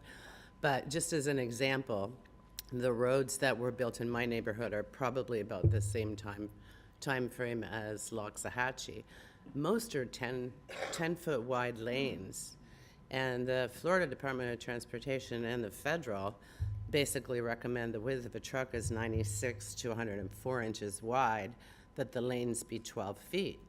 And the big red elephant in the room is the roads in Loxahatchee, most are not improved, and they're not wide enough. So you have a 10-foot lane that you're trying to navigate an 18-wheeler down. And like horse trucks drawn by an F-350 are not a transport truck, or a lawn trailer is not the same as a transport truck in width and turnability and maneuverability. They do ruin the roads. Our roads have been cracked just from the F-350s. They have to pull over a little bit, or the dualies, and they slide off the edge of the road cracks, the swell gets all chewed up, we have drainage issues, the little grates get filled in, and somebody has to pay for that. It's usually the homeowner, because our roads, it was actually the front of our property, we deeded it to the county, but they don't get maintained. So when there's damage done, we're assessed the cost of that damage.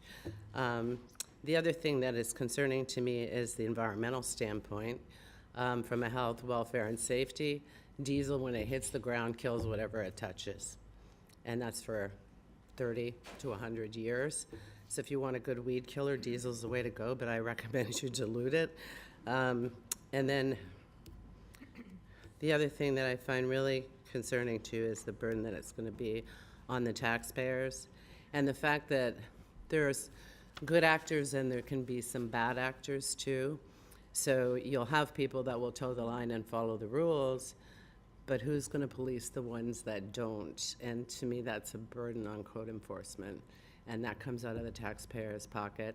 Their size has not been increased since 1998. We've quadrupled, if not more, in population. So they need to have more people in code enforcement, and there needs to be a little more teeth to what they do. So thank you. Thank you very much, ma'am. Good afternoon, sir. You can have your name, full name.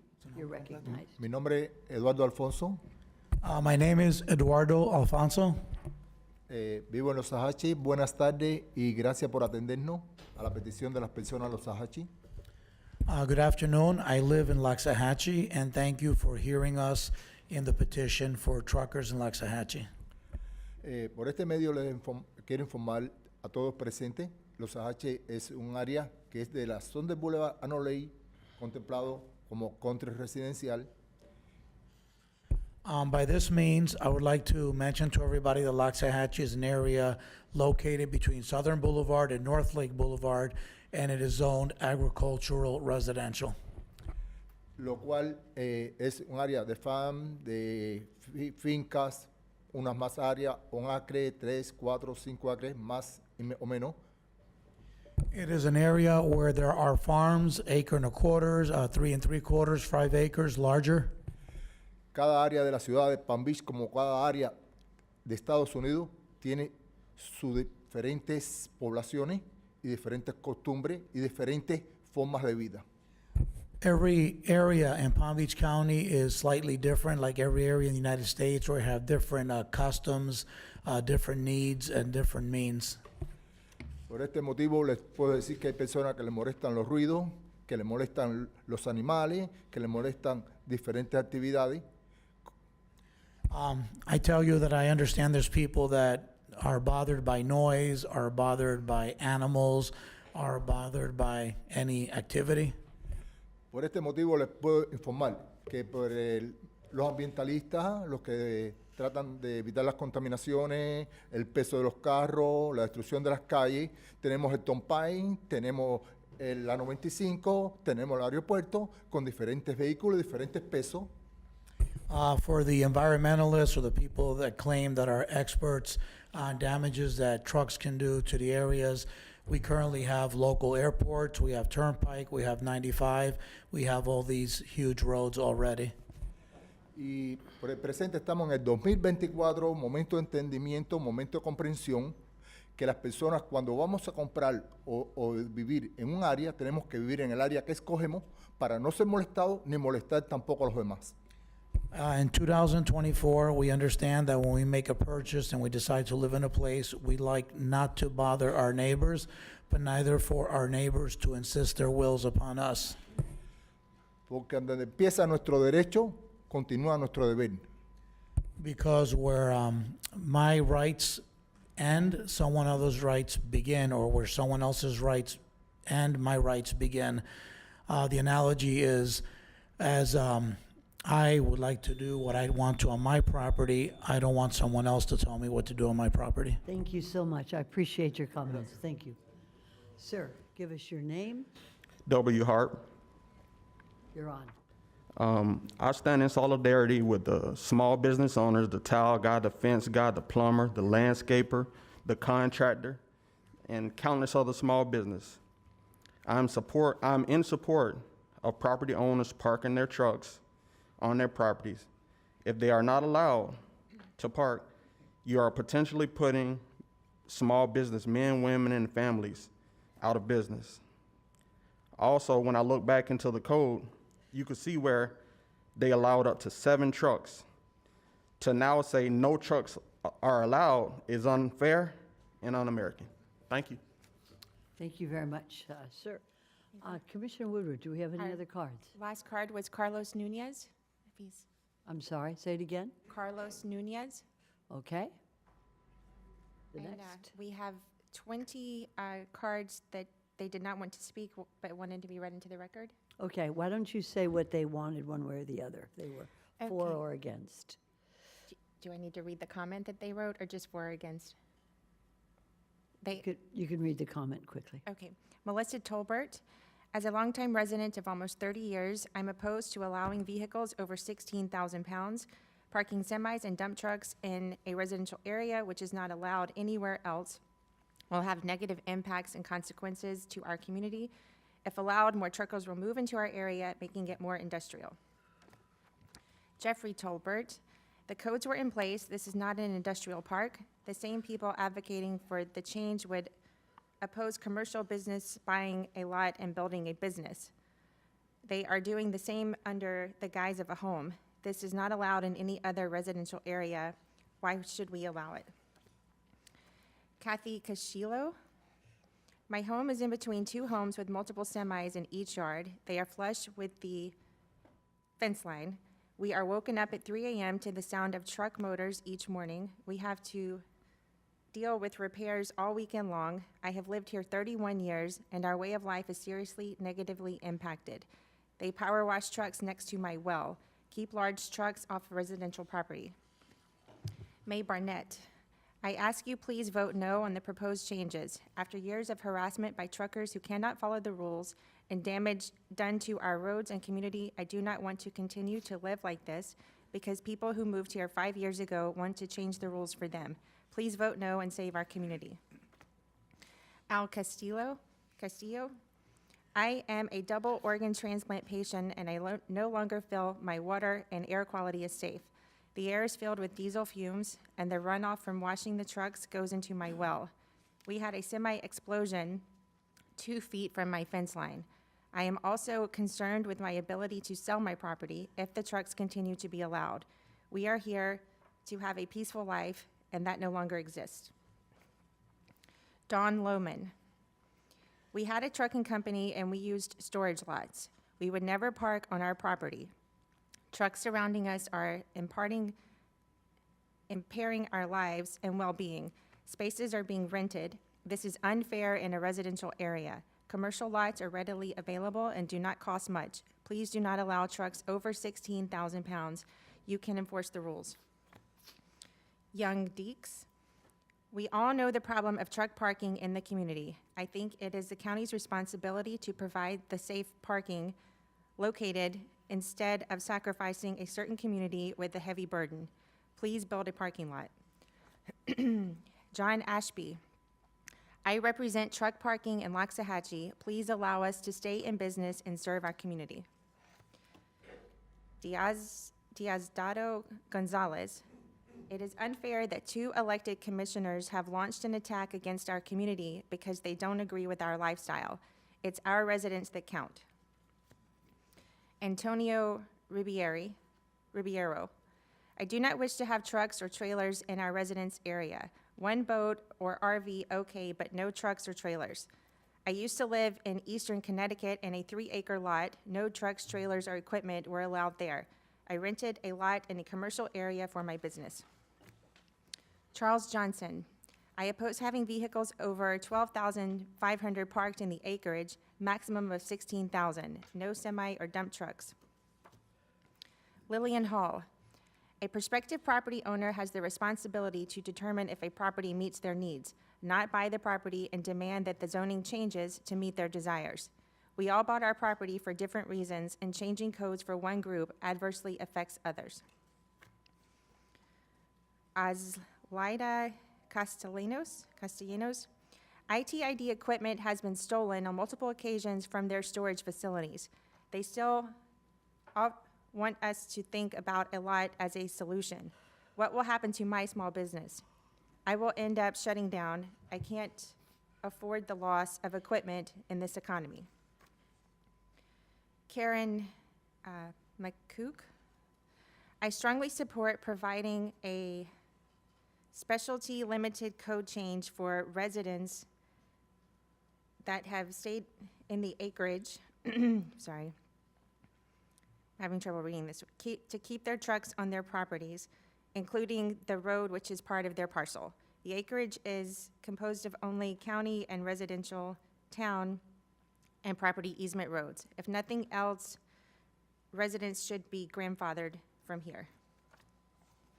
Yeni Gonzalez. People move to the agricultural area to be able to work from home with their trucks. For those who complain, think, how was your property built? Truckers, how merchandise gets to stores, etc. It's insane how everything is bad for truckers. Maria Serna. Just, I would like to be empathetic. Yes. Allen Trucking Company. I need to park on my property. I lived for 25 years. This land is very clean all the time and has never made noise. Please, we need help. This is my job. We don't have money to buy another house. Liliani Alfonso. The reason I bought my house was because the space for the truck. It is not fair that we have to leave our property now. Allison Spall. As a long resident of the acreage, I'm extremely opposed to a code change that will allow vehicles over 16,000 pounds to be parked in ag residential properties. With many trucks on my street, it has been a nightmare with noise, fumes, road damage, and harassment to my family. A change of this magnitude will be detrimental to the community and should not be considered to appease a small portion of residents who have ignored the rules in place for decades. We also have 14 cards for oppose, 12 for support, and 1 that was not marked clearly. Very good. Thank you very much, Commissioner Woodward did a good job. Okay, those are the comments by those who are here today and those who may not have been able to hear today, but have expressed their comments to us. The documents have been marked for the record, they're filed, and now we're going to hear from our commissioners. Would anybody like to say anything at this point from the commission? All right, Vice Mayor Marino. Thank you, Mayor. I think what I'd like to do at this time would be to offer a substitute motion as opposed to the motion that is here right now. And that substitute motion would be what really was brought to us the first time, up to the 16,000 pounds. Anybody driving an F-450, it's your personal vehicle, you should be able to do that. I don't know if when we use the word okay, let me stop. I would like to offer a substitute motion that was just up to 16,000 pounds as it was originally presented to us. I can go into discussion after that, but at this time, I think I would like to just do that and see if there would be a second on the table.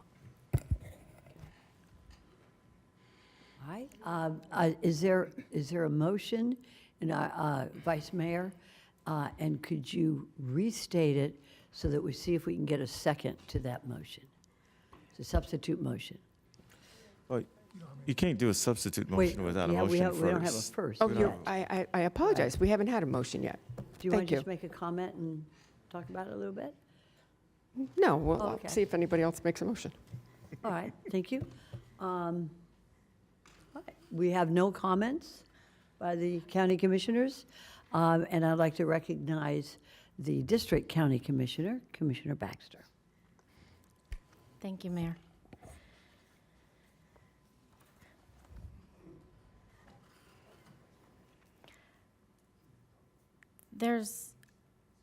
I want to get into a little bit of things, and so I'm asking for a little bit of leeway because there's some things that have been out there. But before we get into that, and I would like to see, because last time we had convened, it seemed like the board was unanimously kind of in favor of a grandfathering of this. Maybe not anymore. So that's where, is it possible for us to separate this into two, one portion being grandfathering And then another portion being if we want to find a path forward. I didn't know, is that possible for us to do today? Are you asking the attorney? Yes. Sure, go right ahead, Mr. Stone. You have a ULGC amendment in front of you. You can bifurcate it however you'd like. At the end of the day, the motion would be to approve whatever conditions or changes that you'd like to propose. Thank you. I'll proceed if that's okay, Mayor. You go right ahead, Commissioner. I'm going to read from a letter that has been on the record. It was on the record in December 4, 2019, and I find it very valid. It says a unified land development code does not mean it cannot offer a diverse use of properties where it makes sense, like an Indian Trail. Again, we must stress that the Indian Trail region should not be treated like other unincorporated pockets that are surrounded by municipalities or private gated suburban developments. The previous code did have the appropriate level for enforcement measures that still preserve the unique character of Indian Trail. Additionally, other concerns about continual refrigeration truck engines running can be dealt with through noise and nuisance enforcement. We do not want to alter our community to be more like areas to the south and east of us. Many of our homeowners do not possess the financial means to install fencing to conceal their properties or pay outrageous and unwanted code enforcement fines. Therefore, the requirement for a 4-foot-tall fence on property frontage makes no sense in our district, since we have animals that are taller than 4 feet. As to the district roadways, there is not any significant impact because commercial trucks, heavy equipment, large recreational vehicles, and trailers have been on these roads for decades. It is the board's position that the county commission should return the ULDC ordinance to the way it was and therefore allow residents to have 2 commercial trucks per property. This was signed respectfully, Burgess Hanson and Betty Argue.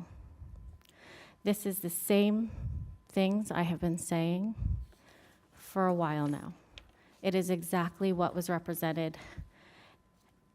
And I'm not saying it can't change, but I'm saying these are the same points we say over and over and over again, because we are such a unique area, even to the point of having the acreage neighborhood plan, which is what this is only applying to. There has been a lot of bad information going around. The damage to the roads and trucks that have been presented to us seem to have not been a problem and now are a problem. The roads and drainage in the Indian Trails area, I will agree, could use some work. I won't agree that all that blame should be placed on semi-trucks. I mean, even to the point of somebody mentioning F-350s. We have dualies. We have horse trailers that are being pulled by large trucks. We have so many agricultural uses that require large equipment, that require heavy. When you're pulling a horse trailer, some people are really, really good at it, and some are not that great. So the idea that somebody is that it's all the semi-truck's fault for causing all this damage, I do not think is valid. I think they've been out there for decades, and they are such an important community to all of us.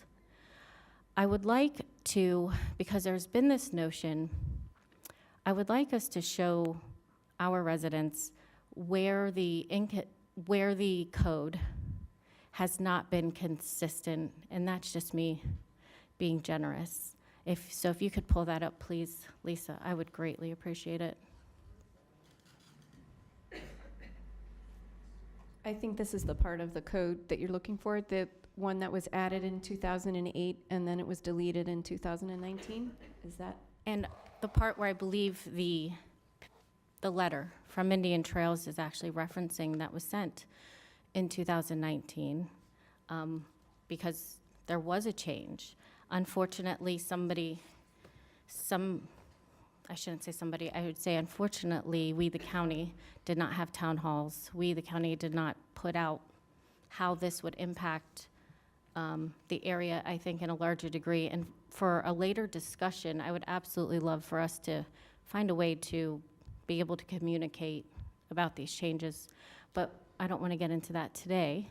But if you read it, there's some important things to note and some misinformation that has, I guess, gone around. So let's start with zoning. And please, Lisa, what zoning is the acreage? Agricultural residential, And in what tier? exurban tier. Okay. So the AR district, if you read, I'm going to go a little backwards because this one will say shall include. But the last sentence up there where it says parking limitations for residential lots, the very last sentence says, in addition to the purposes of this section, the AR district shall be considered residence or a residential district. That is important because in all the previous sections under 19, it said the AR district shall not be considered a residential district. What does that tell us? The county commissioners prior to us set policies and separated properties into two different areas. You had AR and non-AR residential. And so in this one, they needed to specifically say AR residential. If you would go to the definition of commercial vehicle, because that one did say allowed up to 7 commercial vehicles. Now, this is an actual definition, but when you compare it to the previous definition, the problem where some of this contention is coming from is because in this one part right here, it says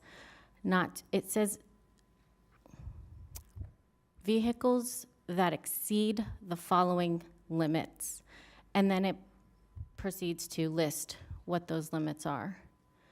It even would say, so by this definition, it would exceed 9 feet. It would exceed it would exceed 26 feet in length. But right in the middle of it, it says, does not exceed 12,500 pounds. Now, if you keep reading, it even goes on to say, such vehicles shall include, very last line, such vehicles shall include tow trucks, transportation vehicles, construction vehicles, semi-trucks is specifically listed, and step vans. It is literally in the definition, says semi-trucks. So when you can... Excuse me, you know what? You've been sitting here all day. I hate to throw you out. So... Okay, thank you. You know what? You can no. Okay, no, you're gonna, no. Sir, officer, deputy, sir, that's all right. That's okay, sir. That's okay, you're out. Thank you, sir. Okay, proceeding on. Go ahead, Commissioner Baxter. So using contextual clues, I covered this. You know, the not doesn't, it's a double negative once you say exceeds and then nots. All right, you may be removed, please. Exceeds. Stand up, you are being removed. The confusion. Deputy? The Go ahead, confusion Commissioner. comes because of the commercial vehicle definition presented that wasn't a definition. So they're actually under the residential, if you could go back to the 2007.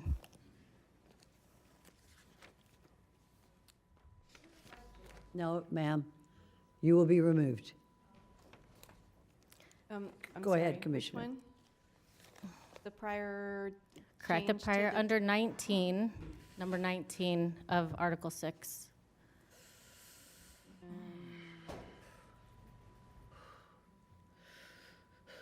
Well, this is, from when, 2007? Or 8, either one.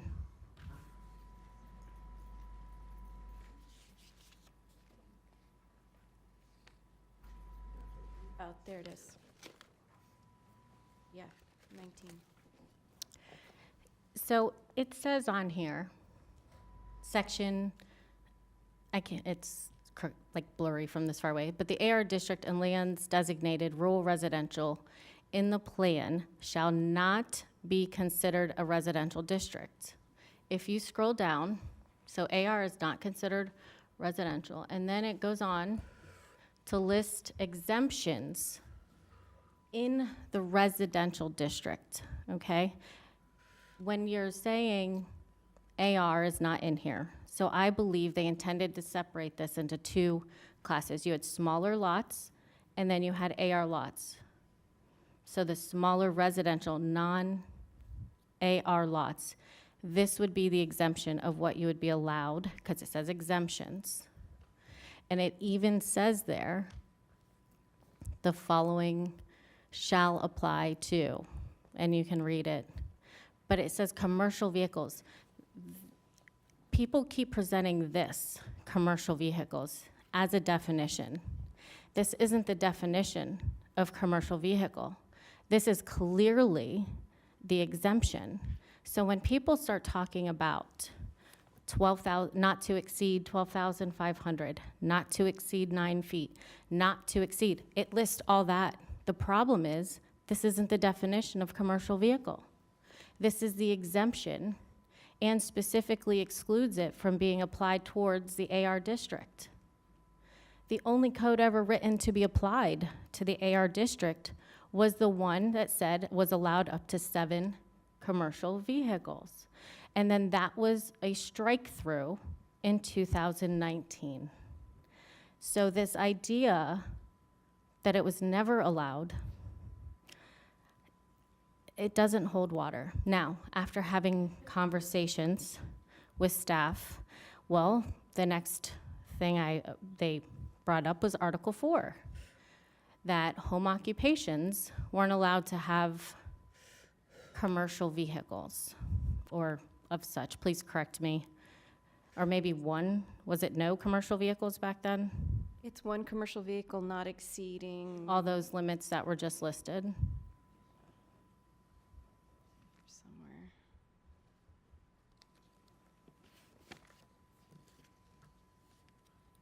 There.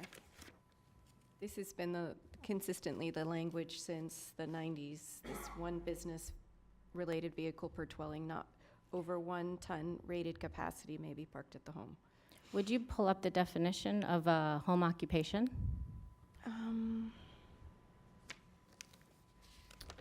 Well, because it's a use, the definition should be this part, the first sentence there, a business or profession. PDF page 31. Yep, home occupation, good. So a business, profession, occupation, trade, artisan, or handcrafted conducted in a dwelling unit for commercial gain. So in a dwelling unit for commercial gain by a resident of the unit. So then the question is, if you go work for FPL and they give you a work vehicle to take home, does that mean you now have a home occupation? Because the semi-trucks, I mean, their entire operation is outside of the home. It is to and from delivering packages. It doesn't take place inside the home. So even if they were limited by that, we have definitions. And I'm gonna say kind of a side note that prior to me deciding to run for office, this was one of, not this particular issue, but one of the concerns I had and one of the reasons I am sitting here today. In my own home and my own lot, I had to dig through codes and learn how to get very comfortable reading them because no policy had changed, but just the interpretation of said policy. So with this, the reason I bring it up is because it's so important when people can read something in front of them in black and white and still dispute it was a certain way. I will just let that one go. And with that being said, I don't want to grandfather in 7 commercial vehicles. I think that's too much for our area. And why I've said a balanced approach, and I've always tried to find compromise. Saying nothing is allowed to me isn't a compromise. Saying 7 with no restrictions, that's not a compromise. The compromise that we have worked, and thank you staff, day and night work towards.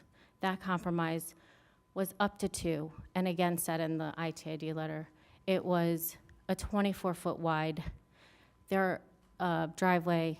And one thing that seems to have been missed, because a lot of people brought up environmental concerns, it would also require an improved parking surface. So it wouldn't just be leaking into the ground, because we all care about our environment. Now, I will say, we have a lot of trucks that do leak in the acreage, but again, that's not semi-trucks, I would say, in general, and they're way more regulated than any other vehicles on the road.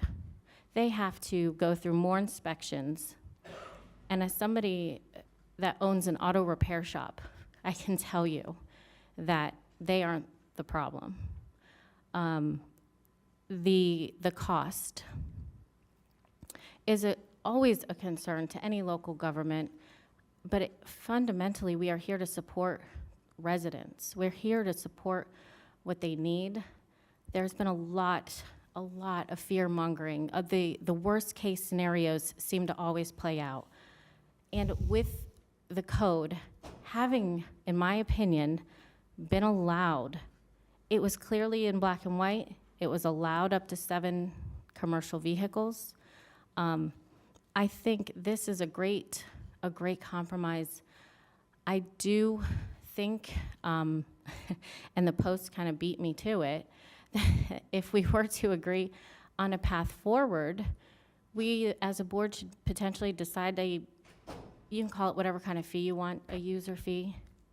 I think we should grandfather in the people that have been there, so we don't open ourselves up to a Burt Harrison Act, because it was clearly allowed, in my opinion. It even said semi-truck in the definition, in the actual definition, not the exemption of commercial truck. And if we took that in front of a judge, I don't think we would win. I think it was absolutely allowed by right, and we took that away in 2019. Now, I don't really want to, have 7 commercial vehicles, but I do want to find at least a minimum grandfathering them. Amber Alert. And find a path forward for everyone. And we've put so many things in place that is that compromise. It's the operational hours between 6 a.m. and 8 p.m.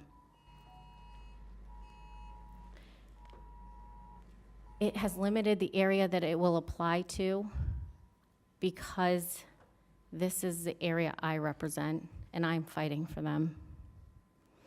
This has, just gone on and on. We've seen it play out. The truckers just seem to be taking the brunt of all the blame for anything that can be thought of, and worst case scenarios being jumped to. It just is very sad. We've even prevented the refrigeration of overnight, because somebody had brought that up. The noise cannot happen overnight. People need to sleep. It is residential. And I did find it a little funny. Somebody mentioned fumes and odors. Well, anyone who's been around agriculture for any length of time knows we have a lot of odors. And so there's so many things that people may have mentioned, and a large majority of any opposition to this does not even live in the acreage. It's literally been Jupiter, it's been Heritage Farms, it's been Lake Worth, it has been all the areas surrounding. There's almost been like a smear campaign of sorts, it seems, lately. And I promise I am almost finished. The biggest problem with this is an ivory tower mentality that everyone can afford to just go park on a lot somewhere that prices are starting at $900 a month. That's not compromise. $800, $900 a month, that's a big amount. And as we've heard people testify to, they can't afford, with all the regulations, taxes, and insurance are already paying, and plus the cost of everything right now is so high. I think that's just an undue burden for something. If, you know, I hear the people saying about a parking lot, they want the county to pay for a parking lot. We have gone through capital improvement project workshops about dollars. You know, we don't need to spend more and more money when people have their own property that they can secure their material, their trucks from, so things won't get stolen, so things don't disappear. We have such an amazing area, a diverse community full of amazing people. And so I want to find that path for everyone. And again, compromise means not everyone will be 100% happy. That's literally the definition of compromise. But I think this is the best place. And as somebody who represents District 6, and this is my area, I believe most of us are a live and let live group. Most of us want to support a trucking community that provides a vital role to our economy of delivering supplies. I mean, they deliver everything we use, eat, you name it. I can't think of anything more important to back than such a vital part when we're addressing this, a vital part of our community. We have been out there for decades. Truckers have been out there for decades. The fears, all the fear-mongering going on is just trying to make people afraid that they're the problem, and I am sorry, but you can't convince me that our trucking community is the problem. Thank you very much, Commissioner. Those are good. Those are your comments, good comments, and Commissioner Woodward. Recognize. Thank you, Madam Mayor. When this all first came about, I was very supportive of trying to find a path forward for all the residents that were in this area who were, as I often called them, owner-operators. In the past few months, I have somewhat changed my position on the trucks over 16,000 pounds. I didn't come to this easy. I had a lot of meetings with a lot of people. I've had so many discussions about trucks, even in Tallahassee. When we were at Palm Beach County days, people talking to me about this issue. Everyone in this county is paying attention, and a lot of people in the state's paying attention. We have to make a good decision here. And I believe that listening to everyone today, and I'm sure all my fellow commissioners have had just as many discussions with people in the community as I have. All of the work that staff has put in on this, I really do appreciate. My biggest concern and question came, actually, I got my answer in my agenda review, which wasn't part of this agenda, but I wanted to know, how do we enforce all of these wonderful policy decisions we've been working to try to put together with times, hours of operation, all of this? How do we enforce this? What teeth do we have? And the truth is, we just don't have it yet. We don't have the enforcement. Our code enforcement is working really hard, and in order for us to implement something like this and really make it something that we can deliver on, I think we'd have to double the department and talk about code enforcement coming into the area for reals. This is not something I think anyone really wants to have, but it is what we would have to do. We would have to have code enforcement on every street in this area to get this where we are putting together a policy to implement. Otherwise, how do we do this? And if it's not something that we can truly enforce, then it's not something that I can get behind changing policy. And it's unfortunate because I do believe that there were people in this area for decades who lived peacefully with their neighbors and were not a problem. But unfortunately, that is not what we're looking at right now. There is an actual website. It was sent to me, this neighbor's website. I've seen it on social media. This is becoming a side business to rent your yard for as many trucks as you can fit there. And again, how do we enforce it? We're gonna have to have code enforcement out there every single day enforcing this. I don't think this is something actually anyone wants to have in their community, is to have code enforcement checking their streets every day. And we have hours of operation as well. So what happens at the nights and the weekends when we're not there? I don't think anyone wants to live in a police state. It's not something I would want to enforce. I don't know how we make these policies actually stick without doing those types of maneuvers. And I don't support that in any community. People should be able to live in peace without having to have us constantly on their streets making sure everyone's abiding by the rules. So because of that reason, I support the first several bullet points that we have, excluding the large trucks. And for those of you out there who have been operating peacefully with your neighbors, I thank you. But unfortunately, it's become abused, and there are other people that have moved in here that kind of ruin it for everybody. And because of that, that is why I don't support it. It is a residential area because people live there. Whether we can argue about what the code says, what the wording is, but when it comes down to it, this is a neighborhood where people live. So it is residential. And if we change it to industrial, commercial parking, whatever it is, that is changing where people live. That is their home. And I don't support that. So I apologize for those. I wanted to find a path forward. I wanted to find a way to make this work. Unfortunately, I don't see how it could happen. But I do believe for the home-based businesses, upping the weight to 16,000 pounds, everything else that you have done, staff, I support all of these, excluding the last one. Okay. Thank you, Commissioner Woodward. Vice Mayor Marino. Thank you, Mayor. Just like my fellow commissioners, this has been a very long, arduous process. I went back and started reading our code, our ordinances since 1959. Those are all published on our website. This is readily available documentation. And in 1992, when the Land Development Code was really put into place, Rural Residential District, AR, Agricultural Residential District, the purpose and intent of the AR district is to protect and enhance the rural lifestyle and quality of life of residents in areas designated rural residential, to protect watersheds and water supplies, wilderness and scenic areas, conservation and wildlife areas, and to permit a variety of uses that require non-urban locations. And this is the sentence that stuck with me. But do not operate to the detriment of adjoining lands devoted to rural and residential purposes. The AR district corresponds with the rural residential 10 and the rural residential 20 land use designations in the future land use elements of the comprehensive plan. So in 1992, when this was being made specific, this is Article 6, zoning districts, rural residential was considered 10 acres or 20 acres.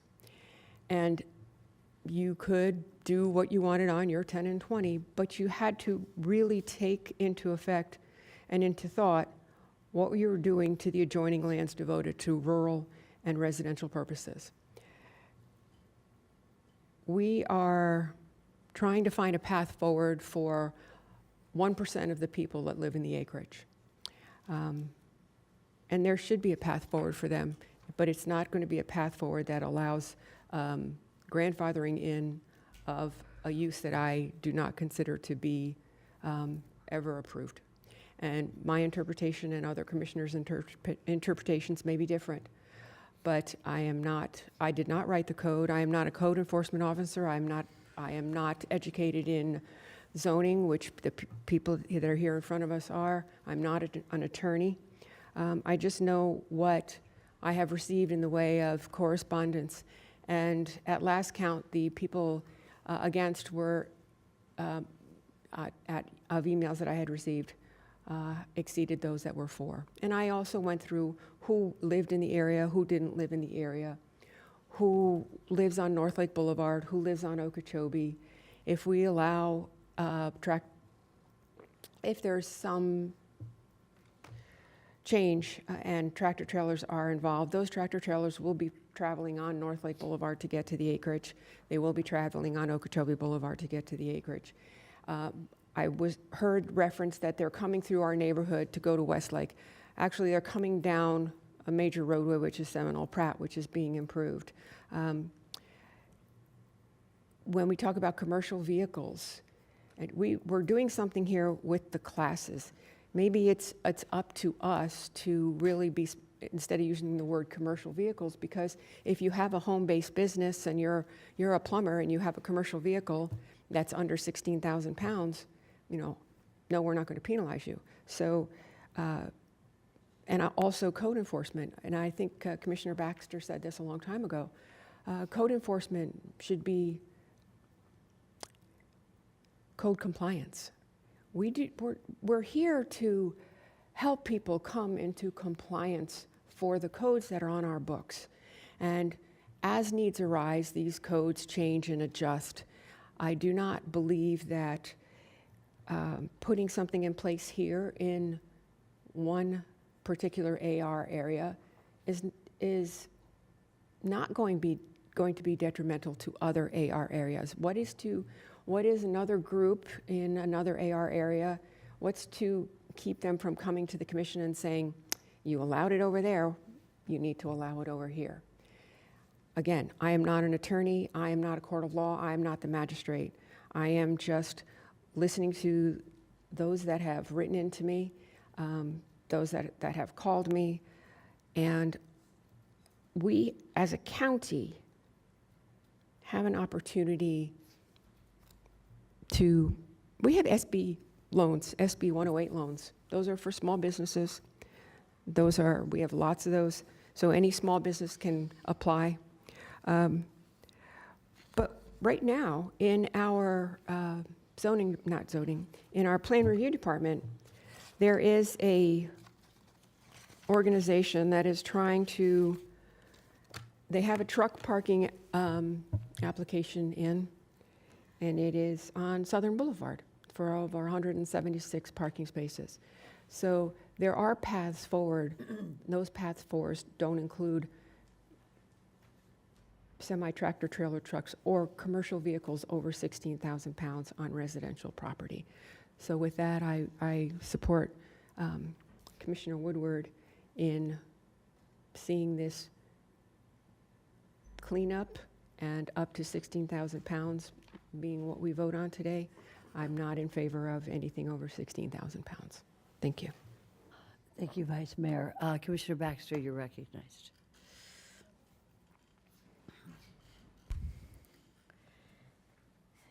To Commissioner Woodward's point, she had asked about enforcement.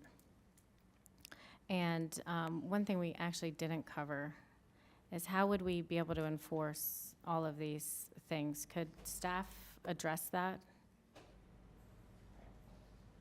Well, I think the challenge with this amendment is once we allow the exemption for the acreage neighborhood plan area, we would allow property owners to get a special permit for 2 vehicles over 16,000 pounds. And, you know, just based on reviewing all of the code cases, we already know that there's people renting out their yards. You know, it might take more for code enforcement having to, you know, and plus the word will get out that everyone could have 2 commercial vehicles from today. You know, there's only so much we can do with relaying information that gets out to every property owner in the 15,000 parcels. So Rick could speak more to the challenges of having these vehicles in these yards, but I think I just think it will increase. But Rick?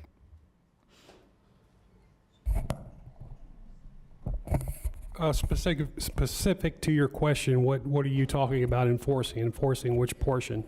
If we came up and instituted this or implemented this permitting process, would code enforcement be able to go down and see which properties had permitted semi-trucks? We would have to develop some sort of database to be able to track it, which we would have to do. And so where there are good people who would be willing to comply with all of this, there's always going to be the people who don't. And so I guess my other concern along with this particular part of it is, are we sending that message that even though you're willing to do right and follow policies, you know, we can't because of the bad actors? You know, that's, I feel, a terrible way to make policy, but that's just where I'm coming from. And then the people who have been there, and if they did decide to go down this, I do worry about us opening up our liability, looking at codes, taking it to court. I mean, the Burt Harrison Act, are there any limits on what the county could owe under that act if a judge were to rule in their favor?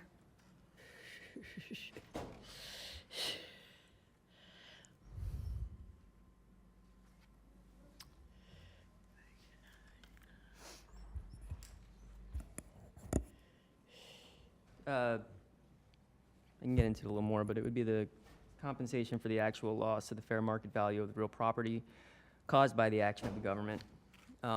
That's assuming that they had a right in the first place. So if the judge found them by right to be there, based on our codes, we could potentially be, if a judge did, not us, found, then we could be.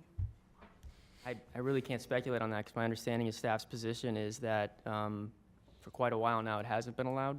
I understand staff's position. I'm saying we can read black and white. And, you know, this is one interpretation, but judges, people take us to court. I mean, I pointed out we weren't following Florida statutes, and then the magistrate agreed. So when you read a policy that's in black and white, like how do we say we can clearly guarantee we won't be held liable? I think anytime you're adopting regulations or approvals in the county, there's a chance for somebody to interpret it a certain way that is not in agreement with the way that the county perceives it. I can say again, and I have the statute in front of me, so I can kind of just read it verbatim for you if you'd like. That when a specific action of a governmental entity has inordinately burdened an existing use of real property or a vested right to specific use of real property, the property owner of that real property is entitled to relief, which may include compensation for the actual loss to the fair market value of the real property caused by the governmental action. And inordinate burden means that an action of one or more governmental entities has directly restricted or limited the use of real property such that the property owner is permanently unable to attain the reasonable investment-backed expectation for the existing use of real property or a vested right to a specific use, et cetera. There's a lot more to it. Thank you for that. So more importantly than I would even say financial implications of this and emotional implications of this, I mean, we're also talking about comparative rights. I mean, people have the right to support their family, the right to do that, but they also have the right for peaceful enjoyment. So we're talking about two separate rights. It has not escaped me. There are two rights we're talking about here. I am proposing that balance between the two so that we can try to all live together. I can't say or speak for our code enforcement. I can't speak for building. I can't speak for any of that. All I can say is if we are having a problem enforcing it, we as a board can address that. Maybe come up with some ideas of how it could be better enforced if this were to get implemented. But saying that we are short or we can't address something or that we're unable to enforce it, we have the ability to make those decisions moving forward to improve that. So I'm going to just leave it at, one last thing. It was mentioned, quality of life can mean so many different things to so many people. So when we say quality of life is also the ability to park your own semi-truck on your lot. So that's just, I'll leave it at that. Thank you, guys. Thank you very much, Commissioner Baxter. Commissioner Woodward. Thank you, Madam Mayor. I would just like to say I appreciate the conversation about not wanting to take away rights and the Burt Harris, although I believe residents would also have an equal say in a lawsuit if we were to allow industrial parking lots next to residential areas. That would diminish their property as well. Are you asking the attorney? No, I'm stating my opinion on that. I'm not a judge, but that would be my opinion. If I lived there and this were to happen, I would think it would lower my property value if I wanted to continue to sell it as a house. Either way, that is something that, hopefully we don't have to face. But with everything that's been said, I would like to make a motion to approve this item with the amendment of removing the last bullet point with the vehicles over 16,000 pounds. Do we need to do a full bullet point with this, or? Do we, staff understand it? Do we have a second for that? And then we're going to keep it open for discussion. A second by Vice Mayor Marino. All right, let's keep it open for discussion. I have a couple of words I'd like to say before we take the vote. Go ahead, Vice Mayor. I just want to say that the county does several things to help small businesses, and I did not get into that a little bit more before, but as I said, there is a current application right now for truck parking, and the county has the ability to do expedited permitting. It is one of the ways that we encourage economic development in our county. So I would encourage any small business that wants to do business in our county, if you need help, we do have the SB 108 loans. And I would like to see maybe talk to these folks about expedited permitting for that. We shouldn't be putting one industry over another industry either in small business, and that's another thing that might be happening here. So I think we've hashed and rehashed all of this, and again, there's only a few of us up here that are attorneys, so I won't go more into that, but I would second Commissioner Woodward's motion, but I would believe we should probably read the motions into the record so that we have them accurately. Thank you, Vice Mayor. I want to thank everybody. This was a tough issue for all of us because it concerns our homes and it concerns our home businesses. And there is nothing more emotional than to discuss these issues of homes, our houses, our families, and our home businesses. And I have to say, everybody here was so polite.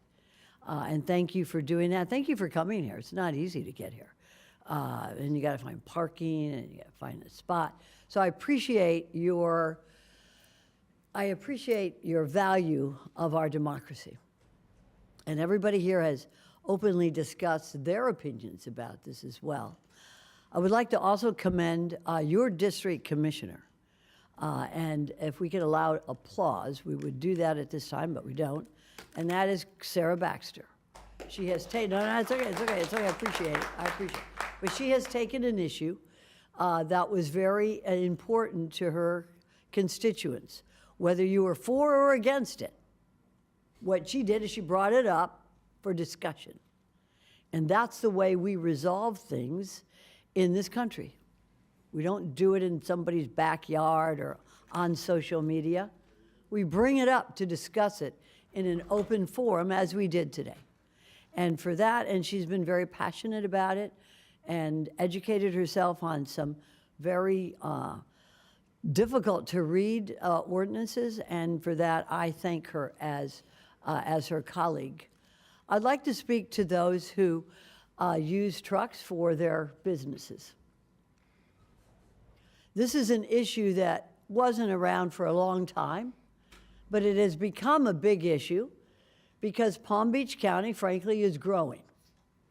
We've got more produce that's coming out of the western communities and going to the east. Or they may be going from our farming communities to Lakeland, to Publix, to Walmart, wherever they're going. We've got a lot of commerce, and I like that because that means we're growing. Now, it used to be you could park your vehicles in your backyard. Everybody was happy about it. You didn't have a lot. Changes are here. Changes are not coming tomorrow. They're today.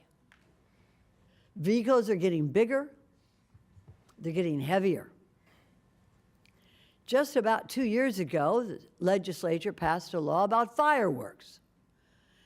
Years ago, we'd have to drive to Georgia to buy any fireworks.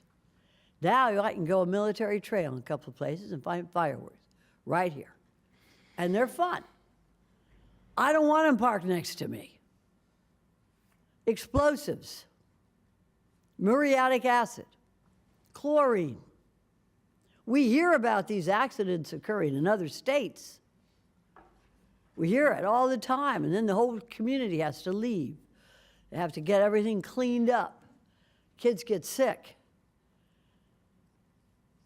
For those in the trucking industry, I thank you for what you do. I like country music, and Willie Nelson once called our truckers the cowboys of our highways. And I've traveled a lot of road in my time, but I know I can always count on a professional trucker to help me if I get in trouble, or to let me know if I can pass on a 2-lane highway. And I appreciate what you do. But we're going up farther now. We need secure, safe, appropriate places for our trucks. For our safety, for your safety. Does anybody know how many trucks are broken into? It's a concern, because a lot of the truckers have to eat that loss. And that is why your commissioner is going to be traveling to Washington, D.C. to meet with the Department of Transportation, the Secretary of Transportation, Pete Buttigieg. Florida needs help. And we need the feds to help us, because these trucks go interstate. So I look forward to that conversation that she's going to have. Because when they talk about infrastructure in Washington, they better come right down here to South Florida and look at our infrastructure. We need help. And we need their support. You need state support. You need county support. And we are here for you. We heard from the vice mayor. She will help anybody to help get anything that you need for loans for small businesses. Because I look forward to the one day that your small business, like my small business, not that successful, but a small business here in Palm Beach County can become big business. And that should be all of our interest. And those of you who do not use trucks in your home business, I understand what you're talking about. And I understand that everybody should live in peace with their neighbors. And that is why we need to get along. And I think that when somebody moves into an agricultural zoned area, you expect it to be agricultural reserve. And if you got horses, of course there's going to be a horse trailer. If you got chickens, there'll be chicken trucks too. But whatever it is, you know that when somebody's got manure or fertilizer, they're going to be respectful of their neighbors. And that is why we have the codes that we have today, but that's also why we're good neighbors. So I don't want to ever hear anything about neighbors or not getting along with neighbors. Because at the end of the day, we're not here 24/7. You are. And you got to get along with your neighbors. So I encourage you all to do this. This conversation today was very informative, educational, and hopefully motivational. I do not approve any changes in our zoning for agricultural reserve, because I think what we need to do as a county, instead of telling people they can park this or park that, we need to support you in finding appropriate places to park those rigs, making sure they're safe and secure and appropriate. And that's what we should be doing and helping you with that. And those of you who live in ag reserve areas, we in the county should be helpful in helping you to erect whatever you need out there to help with your roads. Because you know me, when it comes to roads, we will not grow unless we have proper roads. And I've heard about your roads we need to help you with. And we need to help you with getting along with each other too. And that's why we had this big discussion today. So I want to thank Commissioner Baxter for bringing it up. This is the way we resolve these issues, not intimidation or social media. So I look forward to somebody making I think we have already a motion on the floor, and we have a second. So maybe we should have a roll call unless anybody else wants to say anything. So what we might want to do is have the clerk read the motion or have the staff read the motion as it has been presented. Madam Clerk, why don't you do it? Can we please have the motion restated, and then I can do the roll call, please? Commissioner Woodward? Would you like to have Defer to the Vice Mayor to read it, please. Very good. Go ahead, Vice Mayor. All right, so if I am correct in stating it, we would be, what we're doing is we are revising the definition for commercial vehicles to use classes based upon gross vehicle weight rating. We are reorganizing commercial vehicle language for clarity and consistency. Retaining the maximum commercial vehicle number and weight to one vehicle with a maximum of 12,500 GVWR, except for agricultural, residential, and rural service area, AR/RSA zoning, which can park up to 2 vehicles up to 16,000 pounds gross vehicle weight rating. We are increasing the fence and hedge heights in AR/RSA zoning for residential properties. The end. Does that comport with your motion? Commissioner Woodward, very good. Okay, if there's no other discussion on this, we're going to take a roll call vote. Commissioner Barnett? Yes.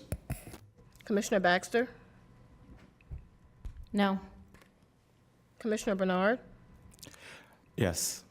Commissioner Weiss? Commissioner Woodward? Yes. Vice Mayor Marino? Yes. And Mayor Sachs? No. It's 4-2.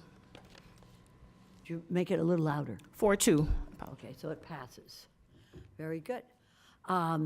And if I may, we need that additional motion for holding the hearing at 9:30 on February 22nd for second reading. Did we already resolve that it would be? No, we need a motion and a vote for that one. Okay, so let me make the motion that the second reading will be at 5:30. At 9:30 on February 22nd. At 9:30 on February 22nd, 2024. If I may, Yes, Mr. it's Stone, actually in yes. the add delete, and I'll read it for you if you'd like. Yes, please, go ahead. Staff recommends approval that the BCC, by a majority plus one vote, elect to conduct both required advertised hearings for this item at 9:30 a.m. instead of holding one of the required advertised hearings after 5 p.m. Florida statute section 12566 requires 2 advertised public hearings for this item, at least one of which is required to be held after 5, unless the BCC, by a majority vote plus one, elects to conduct that hearing at another time of the day. So it would be a motion to approve that. Okay, very good. Should we do a roll call for 9:30 or 5:30? We need, or do we need, I'm asking Lisa, no, we just want to have a vote on whether it should be 9:30. All right, is anybody opposed? Is everybody for having the next hearing at 9:30 in the morning? All right, is there anybody opposed? See that it passes 6-0. I'm sorry, can we have the maker and seconder, please? Yes, of course. We have Commissioner Woodward moving and Commissioner Barnett second. Passes 6-0. Thank you. Okay, we are, if the county attorney is satisfied, we can move on to comments. And you're on, Mr. County Attorney. I have no comments. Thank you. No comments. The planning director. On behalf of planning, we'll see you all next week for our hearing. Very good. Thank you, sir.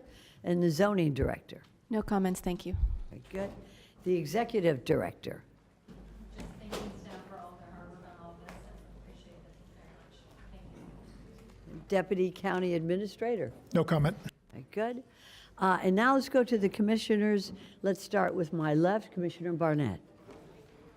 No comment. Commissioner Woodward? Thank you, everyone, for all of your hard work on this, and all of my fellow commissioners, too. Thank you. And Commissioner Bernard? No comments. Commissioner Baxter? No comments. Vice Mayor Marino? Actually, I'd just like to say thank you to everyone. Thank you for everyone that came out to voice your opinion, whether you were for or against. The commissioners do their homework. We do read the paperwork. We do support our constituents, and we hope to make the best decisions here possible for the greatest amount of people. And I do appreciate everyone having a voice today. Thank you.